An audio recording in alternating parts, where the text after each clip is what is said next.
Behind the morning mist that clings to Florence's ancient stones, a revolution begins not with sword or crown, but with something far more dangerous: the patient accumulation of gold and the quiet architecture of influence. In counting houses where candlelight flickers across ledgers that will reshape the destiny of nations, where the scratch of quills records transactions that span from London's docks to Constantinople's bazaars, a merchant family dares to dream beyond the boundaries of commerce into realms where only kings have tread. The year is 1429, and Giovanni de' Medici sits among parchments bearing papal seals, his weathered fingers tracing financial networks that stretch across Christendom like invisible threads of power. He cannot know that his death will pass the torch to a son whose genius will crown kings, or that his great-grandson will become the patron saint of Renaissance magnificence. What he understands, with the clarity that comes only to those who see patterns others miss, is that true authority flows not from birthright, but from indispensability, and that a family bold enough to make themselves essential to popes and princes might write their names across the stars themselves. The streets of Florence shine with last night's rain, stone alleys gleaming beneath a slow-growing brightness. In narrow streets where the scent of fresh bread mingles with the acrid smoke of smithies, where church bells compete with merchants' shouts and the rhythmic hammering of craftsmen, a revolution begins not with swords or manifestos, but with ledgers, florins, and favors too powerful to ignore. Giovanni de' Medici sits in his modest counting house as the 14th century draws toward its close, weathered fingers tracing columns of numbers that represent something far grander than mere profit. Before him stretch parchments bearing the seals of distant cities: Rome, London, Bruges, Naples. Each document a thread in a web he has spent decades weaving across the known world. His brown eyes, sharp as a falcon's despite advancing years, study not just immediate transactions, but the patterns they reveal, the opportunities they create, the influence they promise. Outside his narrow window, the Republic pulses with energy of a city balanced between medieval guilds and Renaissance dreams. Wool merchants haggle in the shadow of rising towers, while apprentices scurry between counting houses, carrying purses heavy with silver.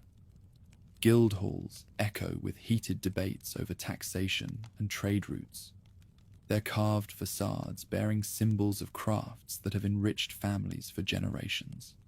Yet beneath this familiar rhythm, deeper currents flow, currents that the patriarch has learned to read like a navigator, studying wind patterns on an open sea. From humble workshops where wool transformed into riches, his family's ascent began through generations of careful dealing, building trust one transaction at a time. While other dynasties boasted of ancient bloodlines or military conquests, this lineage carried different heritage, knowledge of how goods moved, how credit flowed, how prosperity could be transformed from individual gain into collective dominance. Each generation had added layers of expertise, like craftsmen perfecting techniques passed from father to son. Revolution arrives not through violence, but through innovation. Where other money changers content themselves with simple exchange, the elder envisions something unprecedented, a true financial institution spanning continents, connected by letters of credit that allow merchants to conduct business across vast distances without the peril of carrying actual coin. His system enables a Flemish wool buyer to purchase goods using credit established in Bruges, while a Roman cardinal can fund construction projects through deposits made in London. Each transaction strengthens the network while generating profits that accumulate like compound interest. These revolutionary documents become foundation stones of an empire, built not of territory, but of trust. A piece of parchment bearing his seal carries more weight in certain circles than a duke's decree, for merchants know that promises backed by the enterprise will be honored, regardless of wars, plagues, or political upheavals. This reliability transforms paper into authority, creating currency more valuable than gold, the currency of absolute confidence. Papal business proves the cornerstone that elevates regional success into international dominance. When Pope John the 23rd seeks a financier capable of managing complex accounts of an institution spanning Christendom, reputation for discretion and competence makes the choice inevitable. Suddenly, money from tithes and pilgrimages flows through his counting houses, while Vatican expenditures from cathedral construction to diplomatic gifts pass through carefully guarded ledgers. Church finances require not merely honesty, but absolute secrecy, for knowledge of papal transactions could shift the balance of European politics. Branches flourish across Europe like seeds carried on favorable winds.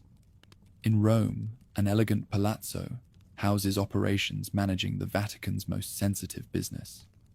London's outpost serves English wool merchants whose trade with Flemish cities generates enormous profits.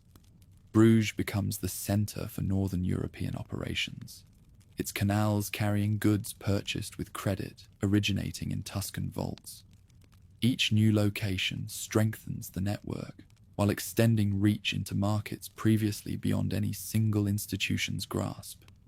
Success flows from understanding that information travels with gold.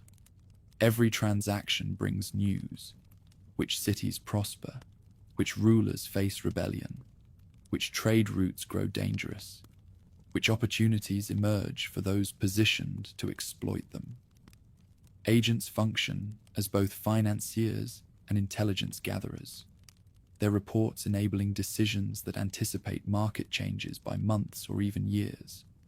Knowledge becomes the ultimate commodity, more precious than any material good, because it multiplies the value of everything else. The Republic itself benefits enormously from this expanding prosperity. As profits accumulate, substantial portions flow toward projects that strengthen the merchant city. Hospitals rise to care for poor and sick, their construction providing employment while demonstrating civic virtue.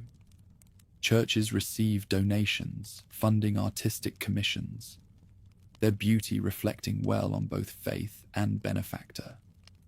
Public works improve infrastructure, while creating goodwill among citizens who might otherwise view commercial riches with suspicion. Santa Maria del Fiore, the great cathedral dominating construction efforts for generations, receives contributions enabling work to continue when other funding fails. Morning walks through the construction site become routine, with discussions of progress between the financier and master builders whose vision exceeds their resources. His donations purchase not merely stone and mortar, but eternal gratitude of a city measuring worth through lasting monuments. Every florin spent on the cathedral's completion represents investment in reputation, paying dividends long after its donor joins his ancestors. Beyond mere charity, patronage extends into calculated investments in the city's future, promising young scholars receive stipends, enabling them to pursue studies in law, medicine, and philosophy. Artists find commissions, allowing them to develop skills while creating works beautifying the Republic. The most talented receive opportunities to travel, broadening their knowledge while spreading civic influence to distant courts. Each beneficiary becomes an ambassador for both city and benefactor, their success reflecting credit on the wisdom supporting them. Piccarda Boeri brings not only beauty and intelligence to her union, but connections to established families, whose support proves invaluable in navigating political complexities. Her relatives occupy positions in guilds and councils, their influence smoothing paths that might otherwise prove difficult for a family whose riches lack ancient pedigree. Love grows alongside advantage, creating bonds strengthening both heart and purse. Subtlety marks political maneuvering, as the patriarch avoids mistakes of rivals seeking office too openly, understanding that real control often flows around official positions rather than through them. Instead of pursuing titles that might provoke opposition, he builds networks of obligation, proving more durable than any formal authority. Loans to struggling nobles create grateful allies, while contributions to civic projects generate popular support, protecting against enemies who might challenge his growing influence. Council meetings, where the Republic's fate is decided, echo, with voices reflecting his indirect sway. Representatives owing their positions to his support advocate for policies favoring commercial growth and political stability. Trade agreements benefiting far-flung operations receive enthusiastic backing from members whose own prosperity depends on maintaining good relationships with their benefactor. Opposition occasionally emerges, but it struggles against accumulated weight of interests profiting from his success. Cosimo de' Medici grows to manhood in this atmosphere of expanding influence and calculated generosity. Paternal lessons emphasize patience over aggression, understanding that lasting control requires foundations built through generations rather than seized through sudden action. Daily walks through the city become tutorials in reading its pulse, which families rise or fall, which projects succeed or founder, which alliances strengthen or weaken. Every conversation, every transaction, every act of patronage serves as practical education in the arts of influence. Evening hours bring strategy discussions between father and son, when account books lie closed and the city settles into quiet rhythms. Hard-won wisdom flows about the delicate balance required to accumulate authority without provoking violent backlash that has destroyed other ambitious families. Cosimo listens with intensity of one who understands that he will inherit not merely riches, but responsibility for preserving and expanding an enterprise, employing hundreds while shaping the destiny of thousands. Letters arrive from courts throughout Europe as international connections multiply, their requests for credit or investment demonstrating how essential the institution has become to continental commerce. Kings seeking funds for military campaigns negotiate terms with representatives treating monarchs as valued but not irreplaceable clients. Cardinals requiring loans for church construction discover that Tuscan financiers understand both spiritual and temporal needs. Ancient names with illustrious histories mobilize political influence to challenge regulations, favoring commercial enterprises over landed estates. As competition emerges from established families, recognizing the threat innovation poses to traditional sources of authority. Arguments echo through guild halls about whether money changers deserve the same respect accorded to families whose ancestors fought in the Crusades or held office in earlier centuries. Response comes not with confrontation, but with demonstrations of indispensability, making opposition seem petty and self-defeating.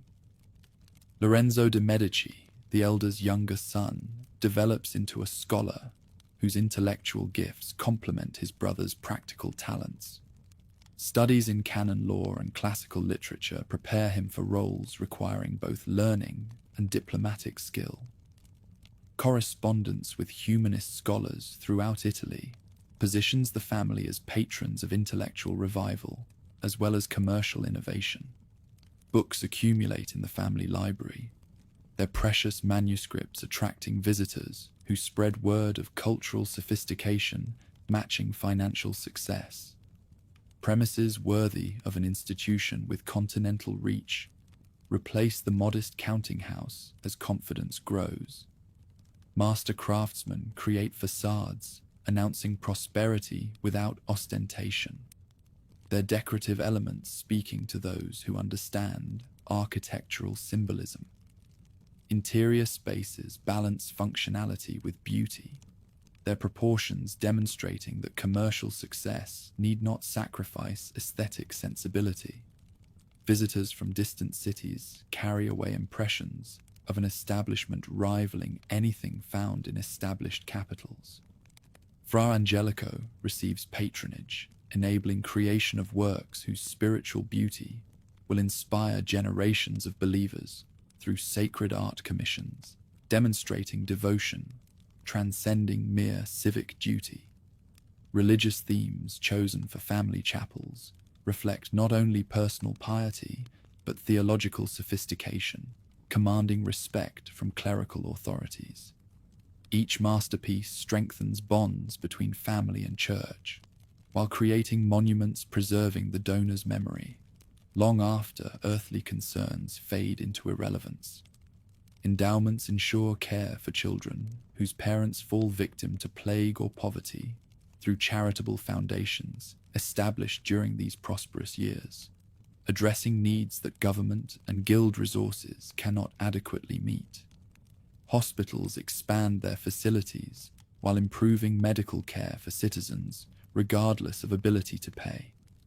Educational institutions receive support, enabling them to accept promising students whose families lack resources for formal schooling. Every gift generates gratitude, translating into political support when challenges arise. Experience reveals new possibilities for serving clients, while generating profits as financial innovations continue evolving. Double-entry bookkeeping systems imported from northern Italian cities enable more accurate tracking of complex transactions involving multiple currencies and distant locations. Risk assessment techniques help evaluate creditworthiness of potential borrowers while minimizing losses from defaults that could threaten the entire enterprise. Insurance concepts begin emerging to protect merchants against losses that might otherwise bankrupt careful businessmen. Traditional craft organizations struggle to accommodate new forms of commercial activity, requiring careful navigation of guild politics. Operations don't fit neatly into existing categories, creating jurisdictional disputes that could disrupt business if handled poorly. Patient work establishes precedents protecting the enterprise while respecting legitimate interests of established guilds. Compromise solutions satisfy most parties while setting standards benefiting the entire commercial community. Contracts involving parties in different kingdoms require enforcement mechanisms transcending individual rulers' authority. As international law begins adapting to accommodate financial innovations crossing traditional boundaries, commercial disputes need resolution procedures that both sides will accept regardless of their different legal traditions. Standards for currency exchange, credit verification, and debt collection emerge through practical experience rather than theoretical planning. Each successful resolution strengthens frameworks enabling commerce to flourish despite political fragmentation. European conflicts disrupt traditional trade patterns while creating demand for financial services supporting military operations, presenting both opportunities and dangers. Loans to equip armies generate substantial profits if borrowers prove victorious, but defaults by defeated rulers can create catastrophic losses. Strategies develop for managing these risks while positioning operations to profit from whatever outcomes emerge. Neutrality becomes valuable commodity as all sides recognize benefits of maintaining access to financial services, transcending political allegiances. Death stalks European cities with unprecedented ferocity during plague years, testing every institution's resilience. Enterprises depending on personal relationships face extinction, when key personnel fall victim to disease, recognizing no distinction between rich and poor. Survival comes through combinations of prudence, luck, and organizational strength, enabling operations to continue despite devastating losses. Recovery efforts demonstrate the essential role in rebuilding communities shattered by demographic catastrophe. Riches enable patronage, attracting artists and scholars whose work will define an entire age as cultural transformation accompanies commercial success. Humanism begins taking root in Tuscan soil, enriched by prosperity, liberating talented individuals from subsistence concerns. Ancient texts receive new attention from scholars, whose research is funded by profits rather than church benefices. Classical learning merges with Christian faith to create intellectual synthesis, reshaping European thought for centuries. Age reminds the patriarch that even the most successful enterprises require careful succession planning, as legacy concerns occupy his final years. Conversations with Cosimo become increasingly detailed about strategies for preserving what has been built, while adapting to changes that future generations will face. Written instructions accumulate alongside account books, their guidance designed to help successors avoid mistakes that could destroy decades of patient construction. Wisdom earned through experience becomes the most valuable inheritance any parent can provide. Winter of 1429 brings death to the elder, finding him surrounded by evidence of achievements transforming not merely his family's fortunes, but the entire concept of commercial possibility. Account books record assets spanning continents, while correspondence files preserve relationships connecting the Republic to every major city in Christendom. More importantly, institutional frameworks have been established enabling operations to continue regardless of individual mortality. Personal success has become systemic capability. The city mourns a benefactor whose generosity touched countless lives while recognizing achievements bringing honor to the entire Republic through funeral ceremonies reflecting the dual nature of grief and celebration. Processions wind through streets lined with buildings his contributions helped construct, past hospitals his donations supported, toward churches his patronage beautified. Representatives from distant cities attend, their presence demonstrating international respect, elevating local ceremonies into events of continental significance. Something far more valuable than riches passes to Cosimo, a functioning system generating control through service rather than domination. The institution his father created operates according to principles benefiting clients while enriching its owners, creating sustainable prosperity growing stronger with each passing year. More importantly, he receives accumulated wisdom of a man who understood that lasting influence requires foundations built through generations of patient construction, rather than dramatic gestures burning brightly but briefly.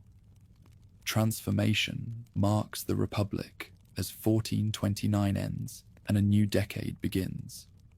Where once the city depended primarily on wool production and traditional crafts, it now functions as the financial capital of Europe.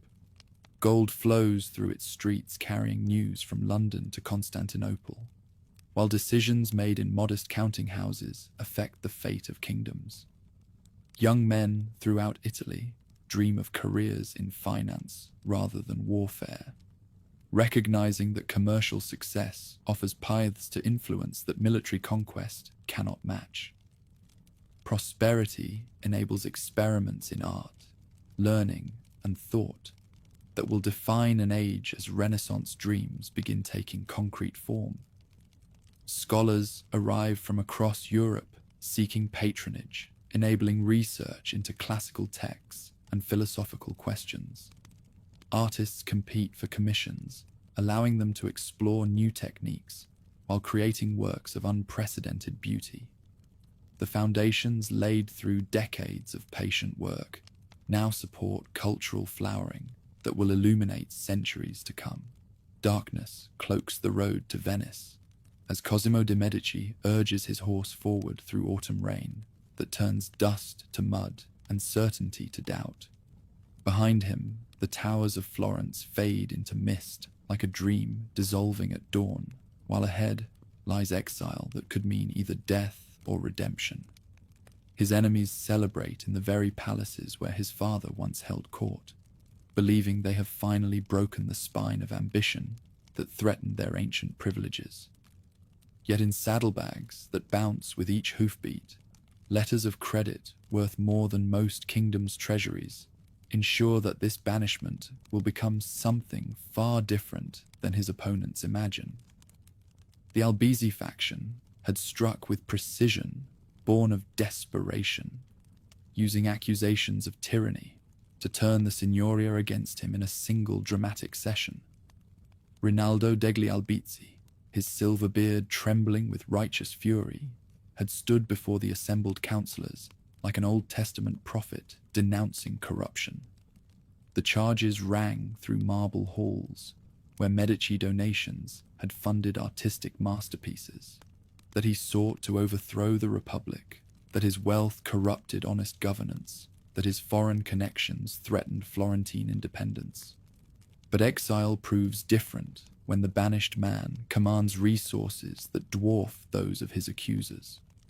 Within days of his arrival in the serene lagoon city, Venetian nobles queue outside his residence like supplicants seeking royal audience. His first loan to the Doge purchases not merely financial accommodation, but political protection that transforms exile into strategic advantage. Gold flows from family vaults into Venetian coffers, funding galleys that patrol trade routes while generating profits that multiply with each successful voyage. News from home arrives with merchant caravans whose captains owe their cargoes to established credit lines. The Republic stumbles through crisis after crisis, as traditional families prove better at winning council votes than managing continental commerce. Harvest failures drain the city treasury, while their amateur financiers struggle to negotiate loans that once flowed automatically through established channels. Taxes rise as revenues fall, creating the kind of popular discontent that topples governments faster than foreign armies. A single year teaches Florence the difference between inherited privilege and earned competence. Workshops close when raw materials become too expensive to import. Craftsmen flee to cities where work remains available. The construction projects that provided employment grind to a halt as funds evaporate. Even the cathedral stands unfinished, its incomplete dome a daily reminder of abandoned dreams and vanished prosperity. Whispered conversations in taverns and guild halls speak his name with growing frequency as citizens recall how different life felt when family agents facilitated trade, when their loans supported enterprise, when their donations provided social services that government budgets could not afford. Memory transforms recent complaints into nostalgia, while present hardships make past abundance seem like paradise lost through folly. The invitation arrives in October of 1434, delivered by a delegation so humble, their manner suggests supplication rather than negotiation. Venice has taught the exile patience, while Florence has learned necessity, creating conditions for return that reverse the relationship between ruler and ruled. No longer will he operate from shadows cast by others' authority. This homecoming establishes precedents that transform Republican tradition into new realities. Crowds line every street from the city gates to his palazzo, as the most powerful man in Europe returns to claim his birthright. Children who have never known his face cheer because their parents weep with relief. Merchants whose businesses withered during his absence press forward to kiss his hands. Even rival families send representatives to offer submission disguised as welcome, understanding that opposition now means economic suicide rather than political competition. Inside the great hall, where his father once received ambassadors, the returned leader addresses civic leaders, whose faces betray emotions ranging from gratitude to fear. His words carry velvet smoothness that barely conceals iron determination underneath, promising forgiveness for those who accept new realities, while hinting at consequences awaiting continued resistance. The speech lasts barely 10 minutes, but its implications will reshape Florentine governance for decades. Money begins flowing immediately, as frozen assets thaw under the warmth of restored confidence. Credit lines reopen to merchants whose enterprises had teetered on the edge of bankruptcy. Construction resumes on projects that languished incomplete. The harbour bustles with activity as ships return to routes they had abandoned during the interregnum. Within weeks, the city hums with prosperity that makes citizens wonder how they ever imagined life without proper guidance. Yet this restoration comes with subtle but fundamental changes that distinguish the new regime from its predecessor. Where his father ruled through influence disguised as advice, the patriarch governs through mechanisms that acknowledge reality while preserving republican appearances. Council positions fall to men whose loyalty trumps their lineage, while tax assessments reflect political wisdom rather than ancient custom.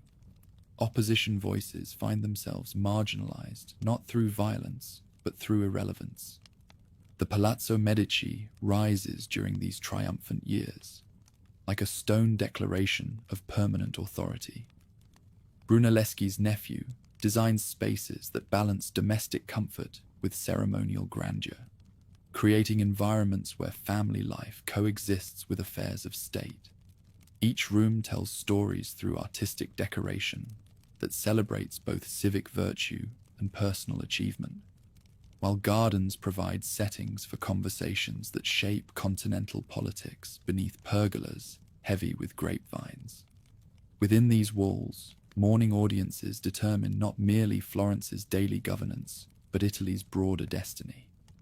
Ambassadors from kingdoms throughout Europe compete for attention, understanding that papal politics, imperial ambitions, and commercial networks all intersect in this unlikely court.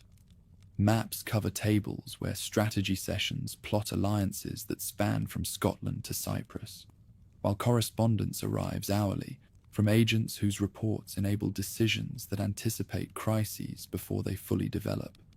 San Marco Monastery becomes the jewel that demonstrates how spiritual devotion can enhance rather than contradict earthly wisdom. The scriptorium, where Dominican friars copy ancient texts, serves scholars whose research illuminates both classical philosophy and contemporary theology. Conversations between religious and secular thinkers create intellectual synthesis that influences universities throughout Europe. The library accumulates manuscripts whose value exceeds most princes' treasures, making this foundation a pilgrimage destination for anyone seeking wisdom rather than mere knowledge. Fra Angelico transforms walls into windows, opening onto divine mysteries, as his brush captures spiritual truths that transcend material representation. Each fresco tells biblical stories with emotional intensity that moves even sophisticated viewers to tears, while technical innovation demonstrates how artistic genius serves higher purposes than mere decoration. Visitors from distant lands carry descriptions of these masterpieces to courts where rulers dream of commissioning similar works from artists who learn their craft in sponsored workshops. The Platonic Academy that emerges from his patronage creates new forms of intellectual community that bridge classical wisdom and Christian revelation. Marsilio Ficino leads discussions where ancient Greek philosophy illuminates contemporary spiritual questions, while humanist scholarship enriches traditional theology.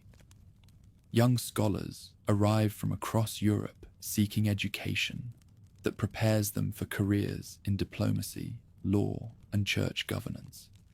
Their letters home spread Florentine influence to regions where military conquest could never penetrate. Diplomatic correspondence reveals how completely the statesman has mastered the delicate art of maintaining independence, while participating in alliance systems that span continents. His agents negotiate treaties between warring princes while ensuring that Florence profits from peace rather than suffering from conflict. Intelligence networks provide early warning about military campaigns, trade disruptions, and political upheavals that might threaten Tuscan interests. Each successful mediation enhances his reputation as a leader whose wisdom transcends narrow partisan concerns. Francesco Sforza discovers in him an ally whose support proves more valuable than any military alliance when the condottiere seeks legitimacy for his conquest of Milan. Family gold funds the mercenary captain's transformation from hired sword into hereditary duke, creating gratitude that protects Florentine interests in Lombardy for generations. This investment demonstrates how financial resources can reshape political geography more effectively than armies, turning enemies into clients through calculated generosity. The Peace of Lodi emerges from negotiations where representatives play crucial roles in balancing competing ambitions that might otherwise ignite peninsula-wide warfare. The treaty establishes frameworks for resolving disputes through diplomacy rather than combat, creating stability that enables commerce to flourish while reducing military expenses that drain civic treasuries. Each signatory recognizes that this agreement serves their individual interests while advancing collective prosperity that benefits everyone. Cotton manufacturing transforms rural landscapes as investments create employment opportunities that keep citizens productive while generating profits that fund further expansion. Water-powered mills convert mountain streams into industrial assets, while improved roads connect production centers to markets throughout Europe. Technical innovations borrowed from Flemish cities increase efficiency, while maintaining quality standards that establish Florentine textiles as luxury goods commanding premium prices. The dome of Santa Maria del Fiore finally pierces the sky as Brunelleschi's engineering genius receives funding adequate to complete the most ambitious architectural project of the age. The banker walks through the completed cathedral on dedication day, listening to choirs whose voices soar toward heaven through spaces that embody mathematical harmony made manifest in stone. The achievement represents not merely architectural triumph, but demonstration of what becomes possible when vision receives resources sufficient for realization. Building projects multiply throughout the city as prosperity enables investments in infrastructure that serve both practical and symbolic purposes. New bridges span the Arno, while strengthened walls protect against enemies who never materialize, because diplomacy prevents conflicts that military preparation cannot. Public fountains provide clean water, while their sculptural decoration beautifies neighborhoods where merchants and craftsmen raise families in security their grandparents never knew. Education flourishes as humanist scholars establish curricula that prepare students for careers in the expanded world that trade and diplomacy have created. Latin instruction enables communication across linguistic boundaries, while mathematical training supports commercial activities that span continents. Historical studies provide examples of statecraft that inform contemporary decisions, while philosophical inquiry develops reasoning skills that serve both spiritual and temporal purposes.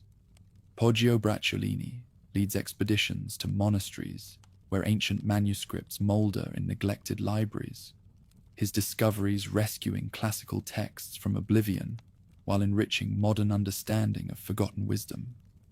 Each recovered work reveals new facets of Greek and Roman achievement that inspire contemporary artists, architects, and philosophers.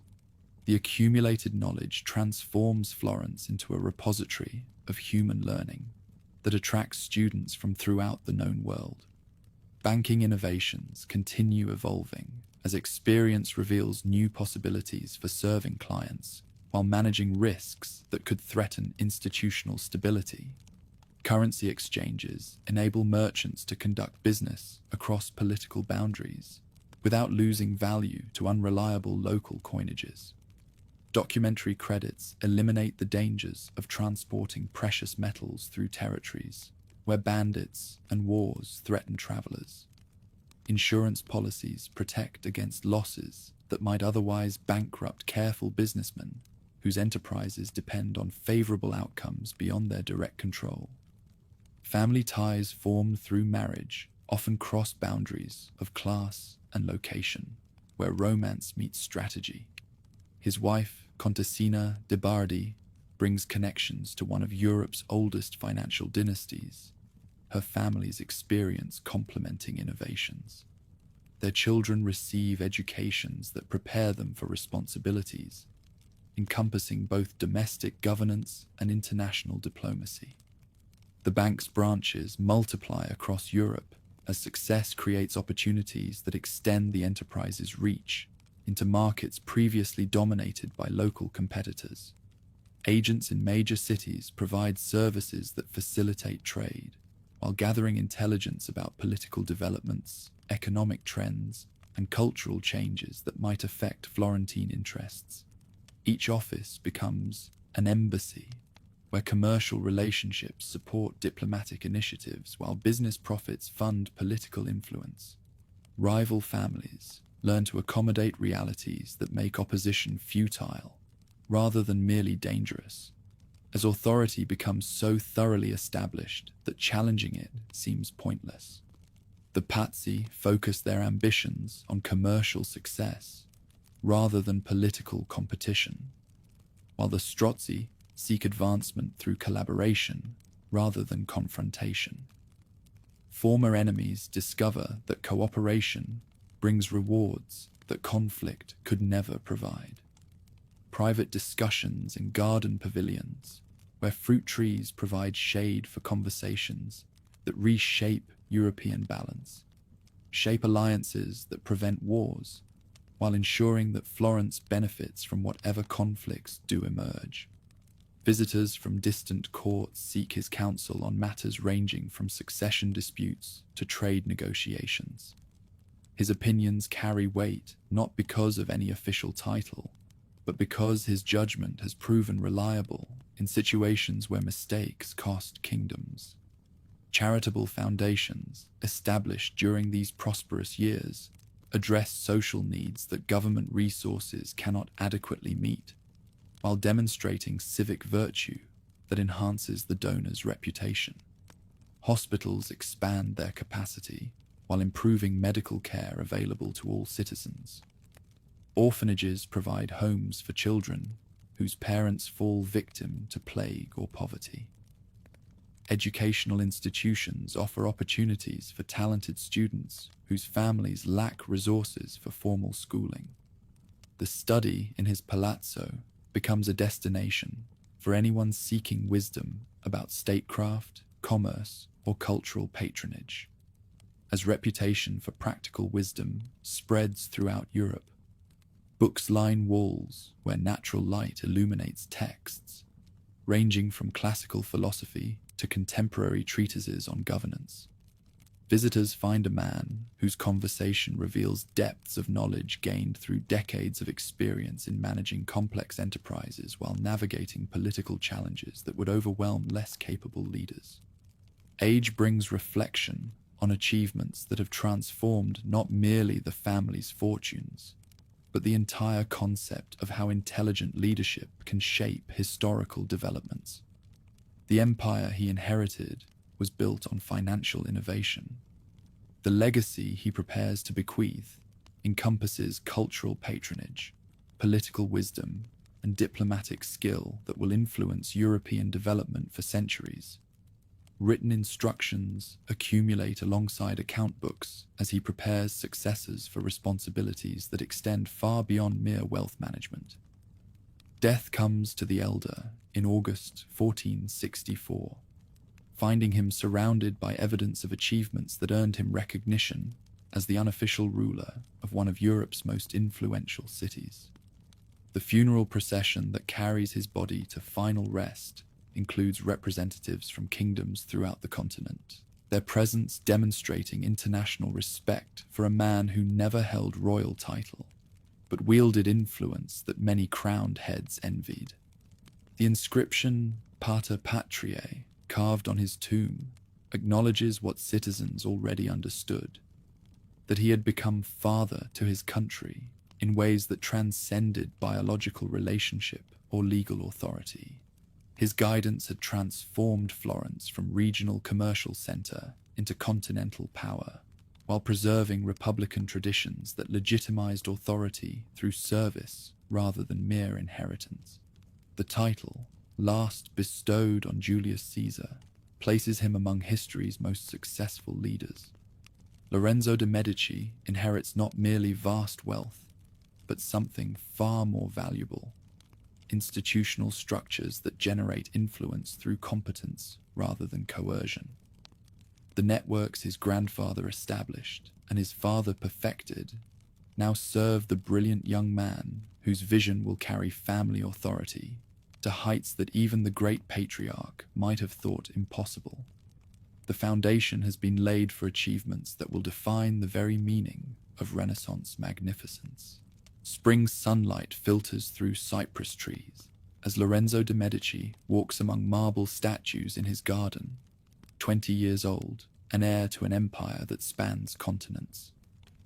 At his side, a 14-year-old boy named Michelangelo chips away at a block of stone, his young hands already guided by genius that will reshape the very meaning of art.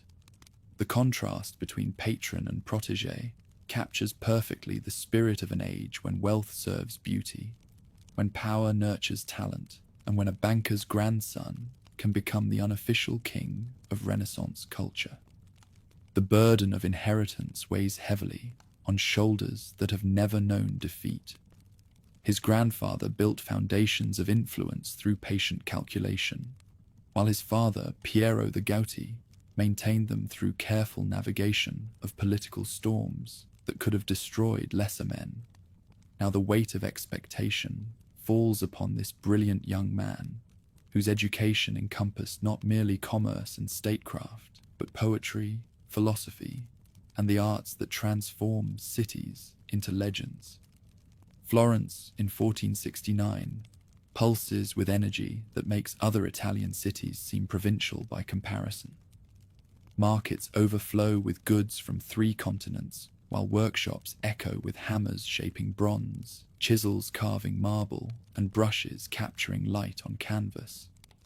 The cathedral dome that his great-grandfather helped fund dominates the skyline like a crown, while new palaces rise throughout the city as prosperity enables architectural dreams that previous generations could never have imagined.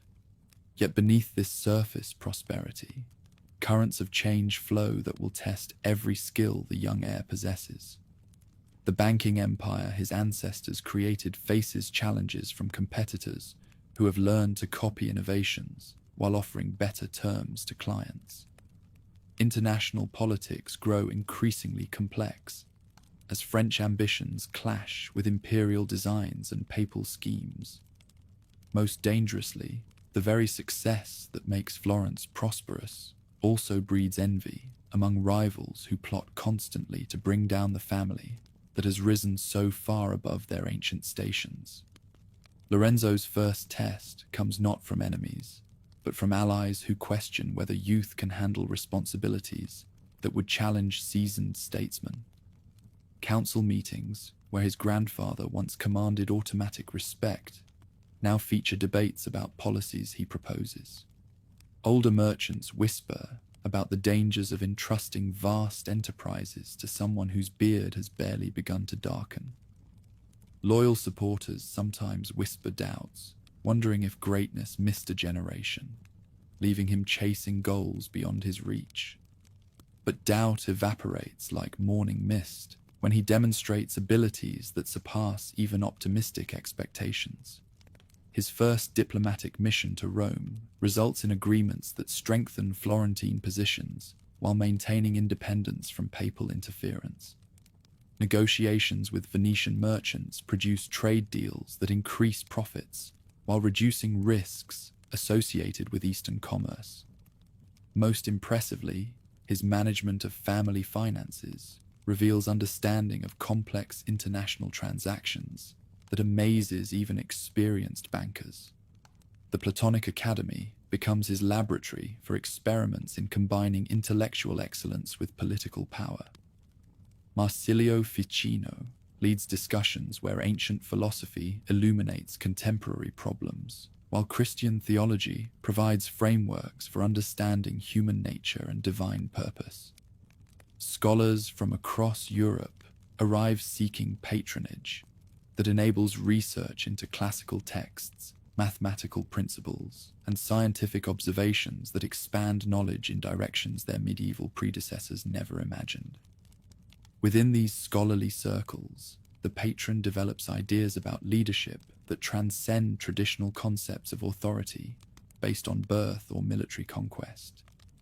He envisions rulers who govern through cultural influence rather than mere coercion, who create loyalty through inspiration rather than fear, who achieve immortality through achievements that outlast their earthly lives.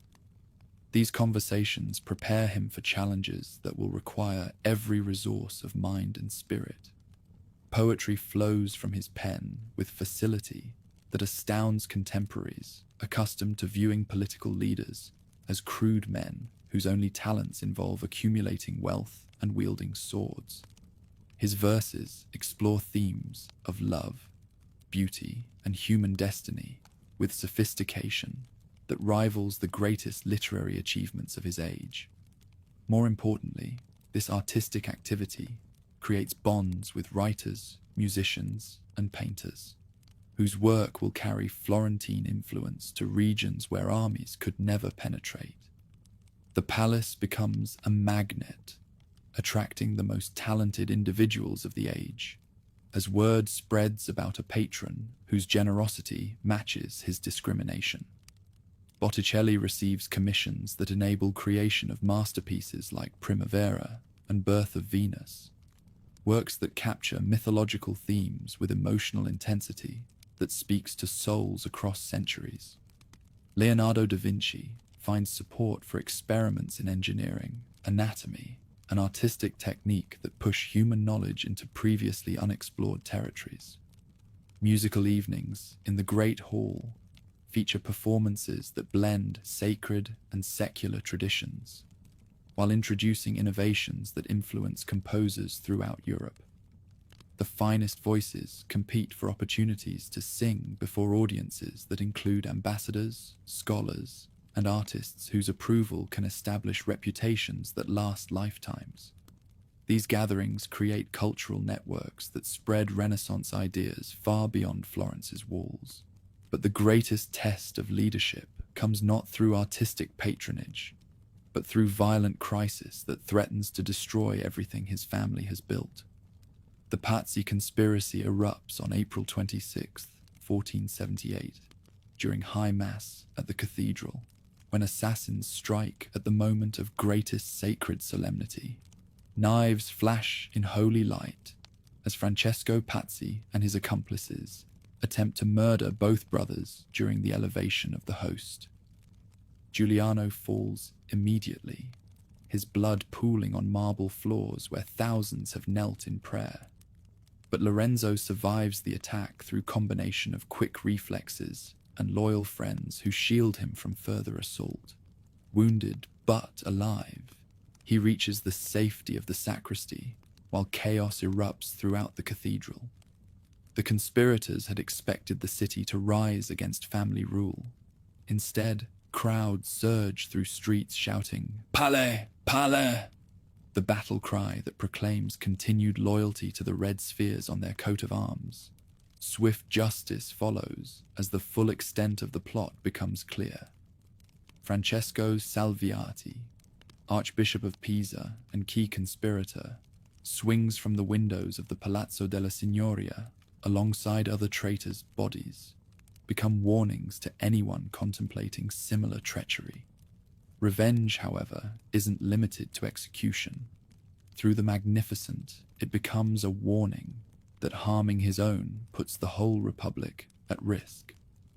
Pope Sixtus IV, whose nephew's ambitions helped fuel the conspiracy, discovers that supporting failed assassinations carries consequences that extend far beyond diplomatic embarrassment. The war that follows pits papal armies against Florentine forces while testing alliances that span the Italian peninsula. Yet even military conflict provides opportunities for Lorenzo to demonstrate qualities that transform political calculation into personal magnetism. His journey to Naples in 1479 represents either supreme confidence or desperate gamble, as he places himself in the hands of King Ferdinand, whose support for the papal cause makes him technically an enemy. The negotiations that follow reveal diplomatic skills that match those of any professional ambassador, while demonstrating courage that wins respect from men accustomed to judging leaders by their willingness to risk everything for their people's welfare. The peace that emerges from these discussions establishes new patterns of Italian politics based on balance rather than domination. The patron's reputation as a mediator who can find solutions satisfying all parties while protecting Florentine interests makes him the unofficial arbiter of peninsular disputes. His advice carries weight in courts from Milan to Naples, because his judgment has proven reliable in situations where mistakes could cost kingdoms. Cultural achievements multiply as prosperity enables patronage on scales that dwarf previous efforts. The Laurentian Library accumulates manuscripts that preserve classical learning while supporting contemporary scholarship. Workshops supported by family funds produce innovations in painting, sculpture, and architecture that influence artistic development throughout Europe. Most importantly, the integration of humanist learning with Christian faith creates intellectual synthesis that enriches both traditions. Marriage to Clarice Orsini brings political advantages that strengthen alliances with Roman nobility, while providing personal happiness that enriches his poetry with themes of domestic contentment. Their children receive educations that prepare them for responsibilities, encompassing both spiritual and temporal leadership. The family grows in influence as well as numbers, with relatives holding positions throughout Europe that extend Florentine reach into regions previously beyond their influence. The villa at Careggi becomes a retreat where philosophers, artists, and statesmen gather for conversations that shape Renaissance thought. Garden walks provide settings for discussions that blend practical politics with theoretical speculation about ideal forms of government. These intellectual experiments influence political developments throughout Italy, as participants carry new ideas back to their home cities. Banking operations continue expanding, despite increased competition from rivals who have learned to copy successful innovations. New branches open in major commercial centers, while existing offices develop services that anticipate client needs. The network of correspondence provides intelligence about market conditions, political developments, and cultural trends that enable decisions that consistently prove profitable. Though their influence now eclipses that of any who came before, the signs of looming struggles are starting to pile up. The bank's resources, while still enormous, strain under the costs of maintaining cultural patronage, political influence, and military preparation simultaneously. Competitors offer terms that sometimes exceed what prudent banking practices can match. Most ominously, the lavish spending that makes Florence the cultural capital of Europe gradually depletes reserves that earlier generations accumulated through more cautious policies. International politics grow increasingly complex as French ambitions to control Italian territories clash with imperial designs and papal schemes. The delicate balance that has preserved Florentine independence requires constant attention to shifting alliances that could collapse without warning. Each diplomatic success creates new obligations, while generating fresh enemies who plot constantly to upset arrangements that favor the Republic's interests. Religious tensions simmer beneath the surface as reformist preachers, like Girolamo Savonarola, begin attacking the secular humanism that has become closely identified with family leadership. The Dominican friars' sermons draw crowds who respond enthusiastically to calls for spiritual purification that implicitly challenge the worldly magnificence that defines Lorenzo's reign. These religious stirrings suggest future conflicts between sacred and secular authority. Cultural patronage reaches its zenith as the final years of his life witness creation of masterpieces that will define Renaissance achievement for centuries. Michelangelo's early works demonstrate genius that justifies every florin invested in his development. Scholarly projects supported by family funds produce editions of classical texts that influence European intellectual development. The accumulated artistic treasures transform Florence into a pilgrimage destination for anyone seeking beauty that transcends mere material success. The pressures of ruling take their toll, wearing down a body already weakened by the gout passed through generations. Yet even physical suffering cannot diminish the intellectual energy that continues producing poetry, supporting scholarship, and managing political relationships that require constant attention. His bedroom becomes an office where the business of governing continues, despite pain that would disable lesser men. The villa of Poggio a Caiano rises during these final years as a monument to architectural innovation that blends classical proportions with contemporary comfort. The building serves as both family retreat and showcase for artistic excellence that demonstrates how wealth can serve beauty while providing practical benefits. Visitors from across Europe carry away impressions of magnificence that enhances Florentine prestige throughout the known world. Educational innovations influence universities throughout Europe, as humanist curricula developed under his patronage prove superior to traditional methods focused solely on theological training.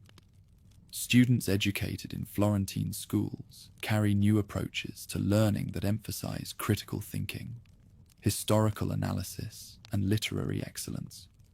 These intellectual exports extend cultural influence into regions where commercial networks cannot penetrate. The approach of death in early 1492 finds Lorenzo surrounded by evidence of achievements that have transformed his family's financial empire into something approaching cultural dominion over European civilization. Letters arrive daily from rulers seeking his counsel on matters ranging from succession disputes to artistic commissions. His opinions influence decisions made in courts he has never visited by princes who recognize superior wisdom when they encounter it. Piero the Unfortunate waits in the wings to inherit vast wealth and international influence that his father's genius has accumulated. Yet the young man's education, while thorough, has not prepared him for challenges that will require every resource of mind and spirit his predecessor possessed. The delicate balance between prosperity and expenditure, between independence and alliance, between secular magnificence and spiritual authority will test abilities that remain largely untested. Final conversations in the villa at Careggi reveal a man who understands that his greatest achievements transcend mere political success or financial accumulation. The artists he has supported will create works that inspire future generations, long after political arrangements dissolve into historical memory. The scholars whose research he funded will advance human knowledge in directions that benefit all mankind. The synthesis of classical wisdom and Christian faith that has flourished under his patronage will influence European intellectual development for centuries. Death comes on April 8th, 1492, as spring returns to Tuscany and the Renaissance approaches its most dangerous crisis. The funeral procession that carries his body through streets lined with citizens who mourn not merely a ruler, but the end of an age, demonstrates how completely he had captured the imagination of his people. Representatives from across Europe attend ceremonies that mark not just personal loss, but historical transition from one era to another. The inscription that will eventually mark his tomb calls him Lorenzo the Magnificent, a title that acknowledges achievements in cultural patronage that exceed those of most crowned heads. His legacy lies not in territories conquered or enemies defeated, but in beauty created, knowledge advanced, and human potential realized through intelligent application of wealth to purposes that serve eternal rather than merely temporal goals. Florence stands transformed as news of his death spreads throughout Europe. The city that his great-great-grandfather found as one commercial center among many has become the acknowledged capital of Renaissance civilization. Yet the very magnificence that defines his achievement also contains seeds of future crisis, for the resources required to maintain such splendor exceed what even the most successful banking can sustain indefinitely. The stage is set for trials that will test whether his heir possesses abilities equal to the challenges that await.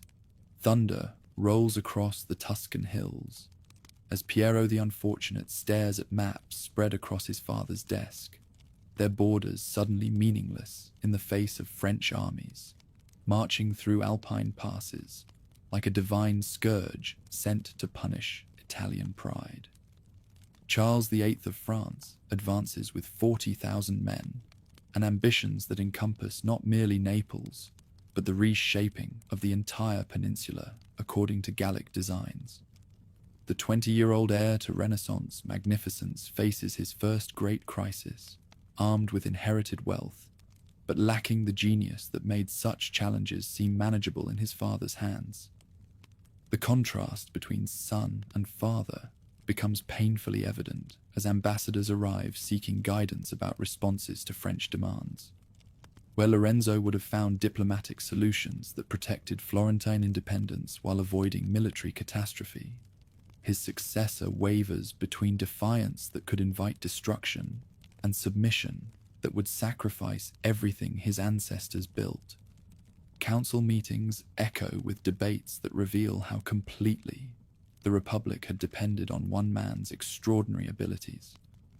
Giovanni de' Medici, barely 17, but already displaying the political instincts that will serve him well in future papal career, watches his brother's struggles with growing alarm. Cardinal though he may become, he understands that spiritual authority means nothing without temporal foundations to support it. The dynasty stands at a crossroads where wrong choices could undo generations of careful construction in a matter of months. French negotiators arrive in Florence like wolves entering a sheepfold, their demands escalating with each meeting as they sense weakness in their opponents. They require not merely safe passage through Tuscan territory, but active support for campaigns against Naples, provisions for armies that consume resources like locusts, and strategic fortresses that would make Florence a client state rather than an independent republic. The terms grow more onerous as talks continue, revealing how thoroughly external perceptions of strength had depended on Lorenzo's personal reputation. The fatal decision comes in November 1494, when Piero agrees to surrender key fortresses without consulting either council or citizens who will bear the consequences of his capitulation. Sarzana, Pietrasanta, and other strongholds that guard Florentine approaches pass into French hands like dice thrown carelessly across a gaming table. News of this betrayal spreads through the city with shocking speed, transforming popular anxiety into rage that threatens to consume everything in its path. 2 years after mourning Lorenzo, many now scorn his son's timidity, recognizing how deeply their peace had depended on a leader no longer there.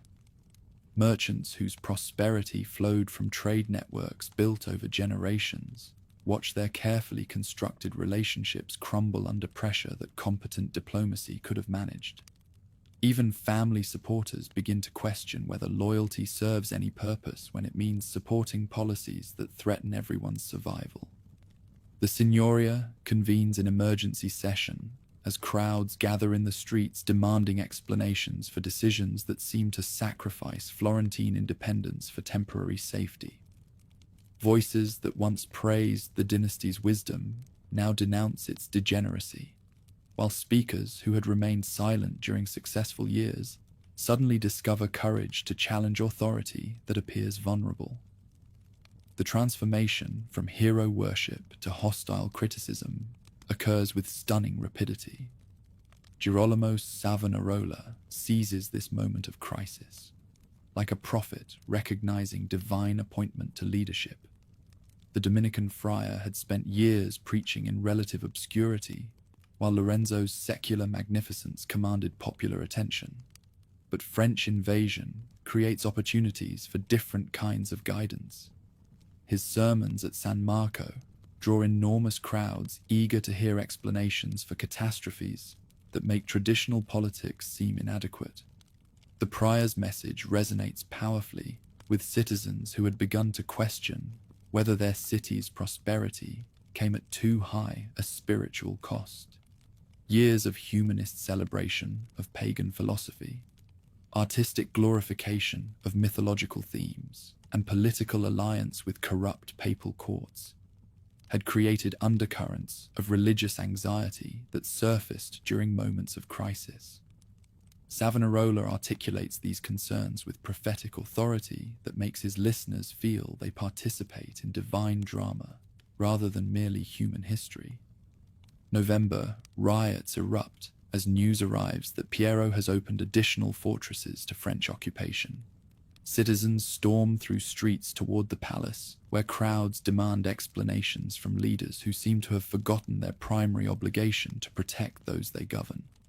The younger son attempts to address the mob from palace windows, but his words carry no weight, with people who measure leadership through results rather than rhetoric.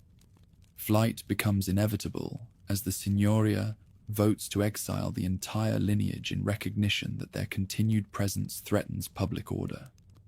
Piero, Giovanni, and Giuliano de' Medici gather what portable wealth they can carry before escaping through rear gates while crowds loot their palace with fury that transforms grief into destructive celebration. Servants who had served the household for generations watch helplessly as treasures accumulated over decades disappear into eager hands. The sacking of the palace reveals how thoroughly popular opinion had shifted from veneration to vilification. Manuscripts that Lorenzo collected with passionate care burn in street fires, while citizens argue about whether preserving pagan literature serves any legitimate purpose. Sculptures that demonstrated Florentine artistic excellence suffer damage from hammers wielded by people who see them as symbols of corrupted values rather than cultural achievement. Savonarola emerges from this chaos as the unlikely leader of a republic, transformed from secular oligarchy into religious democracy. His vision of Florence as the New Jerusalem captures imaginations that secular politics had failed to inspire, offering spiritual purpose that transcends mere material prosperity. People who had grown disillusioned with beauty-driven celebrations are newly inspired by changes aimed at higher, divine purposes. The bonfire of the vanities becomes the defining ceremony of this transformed city, as citizens voluntarily surrender possessions they now view as obstacles to salvation. Cosmetics, jewelry, books, paintings, and musical instruments fuel flames that rise toward heaven like prayers made manifest in smoke. Even some artists contribute their own works to the conflagration, choosing spiritual purification over aesthetic achievement. Republican government, under Savonarola's guidance, attempts to create political institutions that embody Christian principles rather than classical precedents. Council membership expands to include broader segments of society, while decision-making processes emphasize moral considerations alongside practical concerns. The experiment attracts attention from across Europe, as observers wonder whether religious reform can provide foundations for effective governance. But theocracy proves no more stable than oligarchy had been when confronted with external pressures that require pragmatic responses. Papal excommunication isolates Florence diplomatically, while French withdrawal leaves the city vulnerable to enemies who had been restrained only by fear of Gallic retaliation. Economic disruption resulting from moral reforms creates hardships that test popular commitment to spiritual objectives. Opposition to Savonarola's rule grows as practical difficulties multiply beyond what religious enthusiasm can overcome. Merchants who depend on international trade suffer from diplomatic isolation, while craftsmen find markets for luxury goods evaporating under moral pressure. Even committed reformers begin questioning whether their leaders' visions serve earthly welfare or merely personal ambition disguised as prophetic calling. The trial by fire that Franciscan and Dominican representatives agree to undergo becomes the catalyst that destroys Savonarola's authority as surely as secular failures had doomed his predecessors. When the ordeal fails to occur due to disputes over procedural details, popular faith in divine support for reform collapses with stunning suddenness. Once swept up in the friar's cause, his former supporters now denounce him with the same fiery passion. Arrest comes swiftly once those who had once hesitated to confront the prophet find boldness in the absence of public backing. The prior's execution in May 1498 occurs on the same spot where vanities had burned, demonstrating how completely Florence had rejected both secular magnificence and religious extremism in favor of something approaching moderate republicanism. Niccolò Machiavelli assumes his position as second chancellor during these turbulent years, observing political transformations that will influence his later theoretical works. His correspondence reveals acute understanding of how quickly popular enthusiasm can shift from one extreme to another, while noting that effective governance requires stability that emotional movements cannot provide. These experiences shape ideas about principled leadership that will appear in treatises destined to influence political thought for centuries. The restored republic struggles with challenges that had defeated both Piero's inherited authority and Savonarola's charismatic leadership. External threats from papal armies and imperial forces require military responses that strain civic finances, while internal divisions prevent unified action needed for effective resistance. Citizens begin to wonder whether independence serves any purpose if it means constant warfare and economic decline. Gonfaloniere Piero Soderini attempts to provide steady leadership that avoids extremes of either secular excess or religious fanaticism. His policies emphasize practical governance that serves citizen welfare without pursuing grandiose objectives that exceed available resources. Yet moderation proves difficult to maintain when neighboring powers view Florentine weakness as an invitation for territorial expansion. The League of Cambrai reshapes Italian politics as European powers combine against Venetian expansion while pursuing their own territorial objectives. Florence finds itself isolated between competing alliances that offer no satisfactory options for maintaining independence. Each diplomatic choice creates new enemies, while failing to provide reliable protection against existing threats. As the Republic fights to reclaim lands lost in earlier turmoil, Its military campaigns steadily exhaust public resources. The siege of Pisa becomes a prolonged agony that consumes money, manpower, and morale while achieving limited success. Citizens begin questioning whether Republican government can provide security that earlier regimes had guaranteed through different methods. Cardinal Giovanni de' Medici observes these developments from Roman exile while building alliances that will eventually enable his return to Florence. His ecclesiastical career advances rapidly as papal courts recognize talents that secular politics had failed to utilize effectively. The contrast between his rising influence and his homeland's declining fortunes suggests possibilities for future restoration. Spanish intervention in Italian affairs creates new opportunities for exiled families willing to support foreign objectives that serve their private interests. The cardinal's negotiations with imperial representatives demonstrate how completely the political landscape has changed since his father's death. International alliances now matter more than popular support in determining who exercises authority over Italian cities. The Holy League forms to expel French forces from Italy while restoring traditional rulers to territories that Republican experiments had failed to govern effectively. Florence's position becomes increasingly precarious as allies abandon Republican principles in favor of monarchical stability.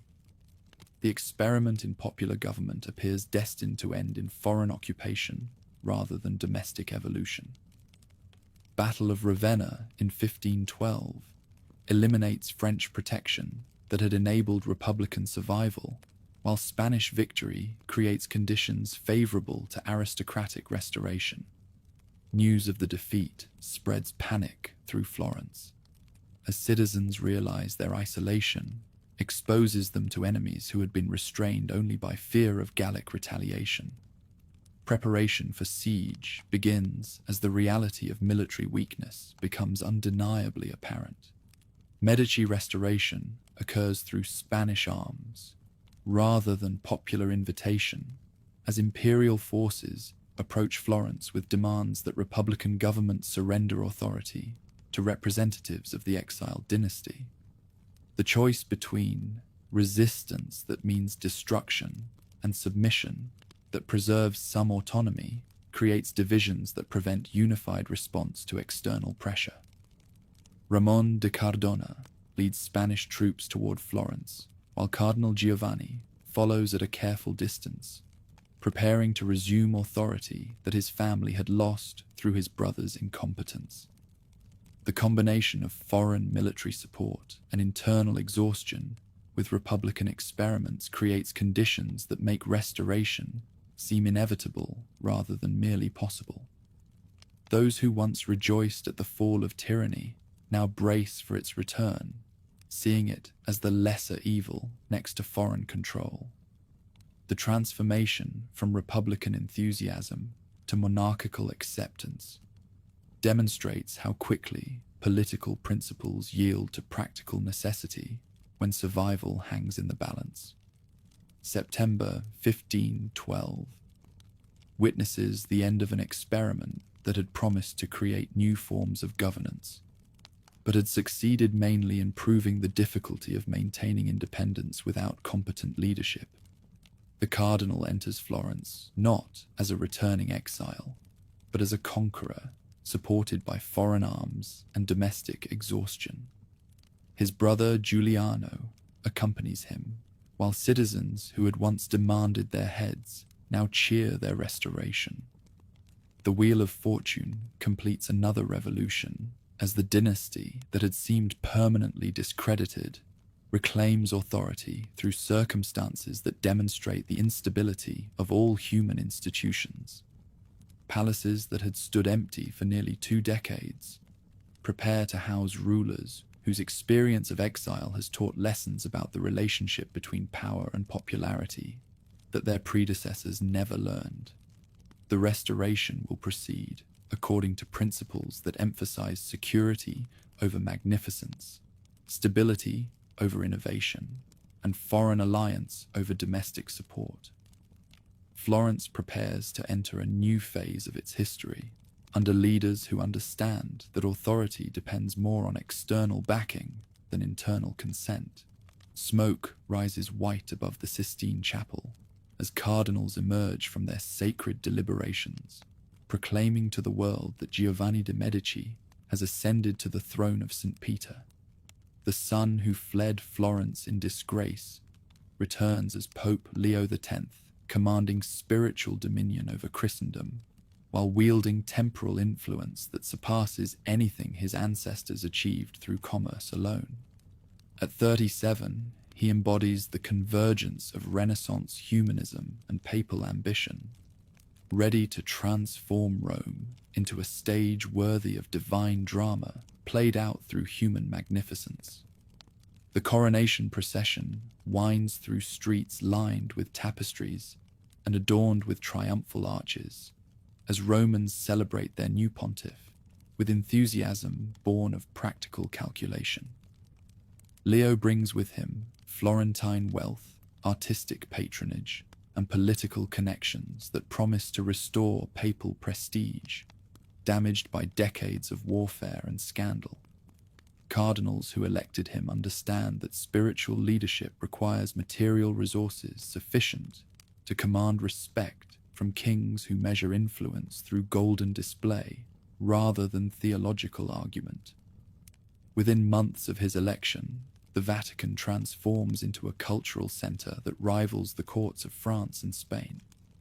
Raphael receives commissions that enable completion of masterpieces whose beauty transcends sectarian boundaries, while architects plan projects that will reshape the eternal city according to Renaissance principles.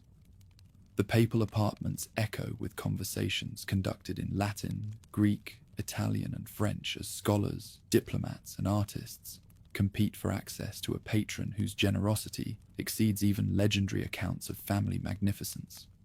But splendor requires funding that strains even the vast resources of the Church, forcing the new pontiff to explore financial innovations that will ultimately trigger religious revolution. The sale of indulgences accelerates under his reign, as German territories provide eager markets for spiritual benefits that promise salvation in exchange for contributions to papal projects. Each transaction generates revenues that enable continued artistic patronage, while creating theological controversies that threaten to tear Christendom apart. Martin Luther's hammer strikes the door of Wittenberg's castle church, with sounds that echo across Europe like thunder, announcing the approaching storm. The Augustinian monk's 95 Theses challenge not merely specific abuses, but fundamental assumptions about papal supremacy, priestly mediation, and the relationship between faith and works. Reports of these developments reach Rome through diplomatic channels, but their implications receive less attention than preparations for carnival celebrations that demonstrate papal magnificence to visiting dignitaries. Leo initially dismisses German protests as theological squabbling between monks whose disputes matter less than Italian politics or artistic commissions. His education in humanist classics has prepared him for debates about classical philosophy and literary interpretation, but not for challenges to ecclesiastical governance that question the very foundations of papal control. The sophistication that serves him well in cultural patronage becomes liability when confronting religious enthusiasm that values scriptural teaching above traditional precedent. Meanwhile, in Florence, the restored dynasty governs through methods that blend traditional oligarchy with innovations designed to prevent future republican uprisings. Giuliano de' Medici serves as nominal head of state, while Cardinal Giovanni's representatives implement policies that prioritize stability over popular consent. Citizens who had experimented with democratic governance discover that their new rulers prefer security to liberty, order to innovation. The death of Giuliano in 1516 creates succession questions that reveal how thoroughly the lineage has adapted to changed circumstances.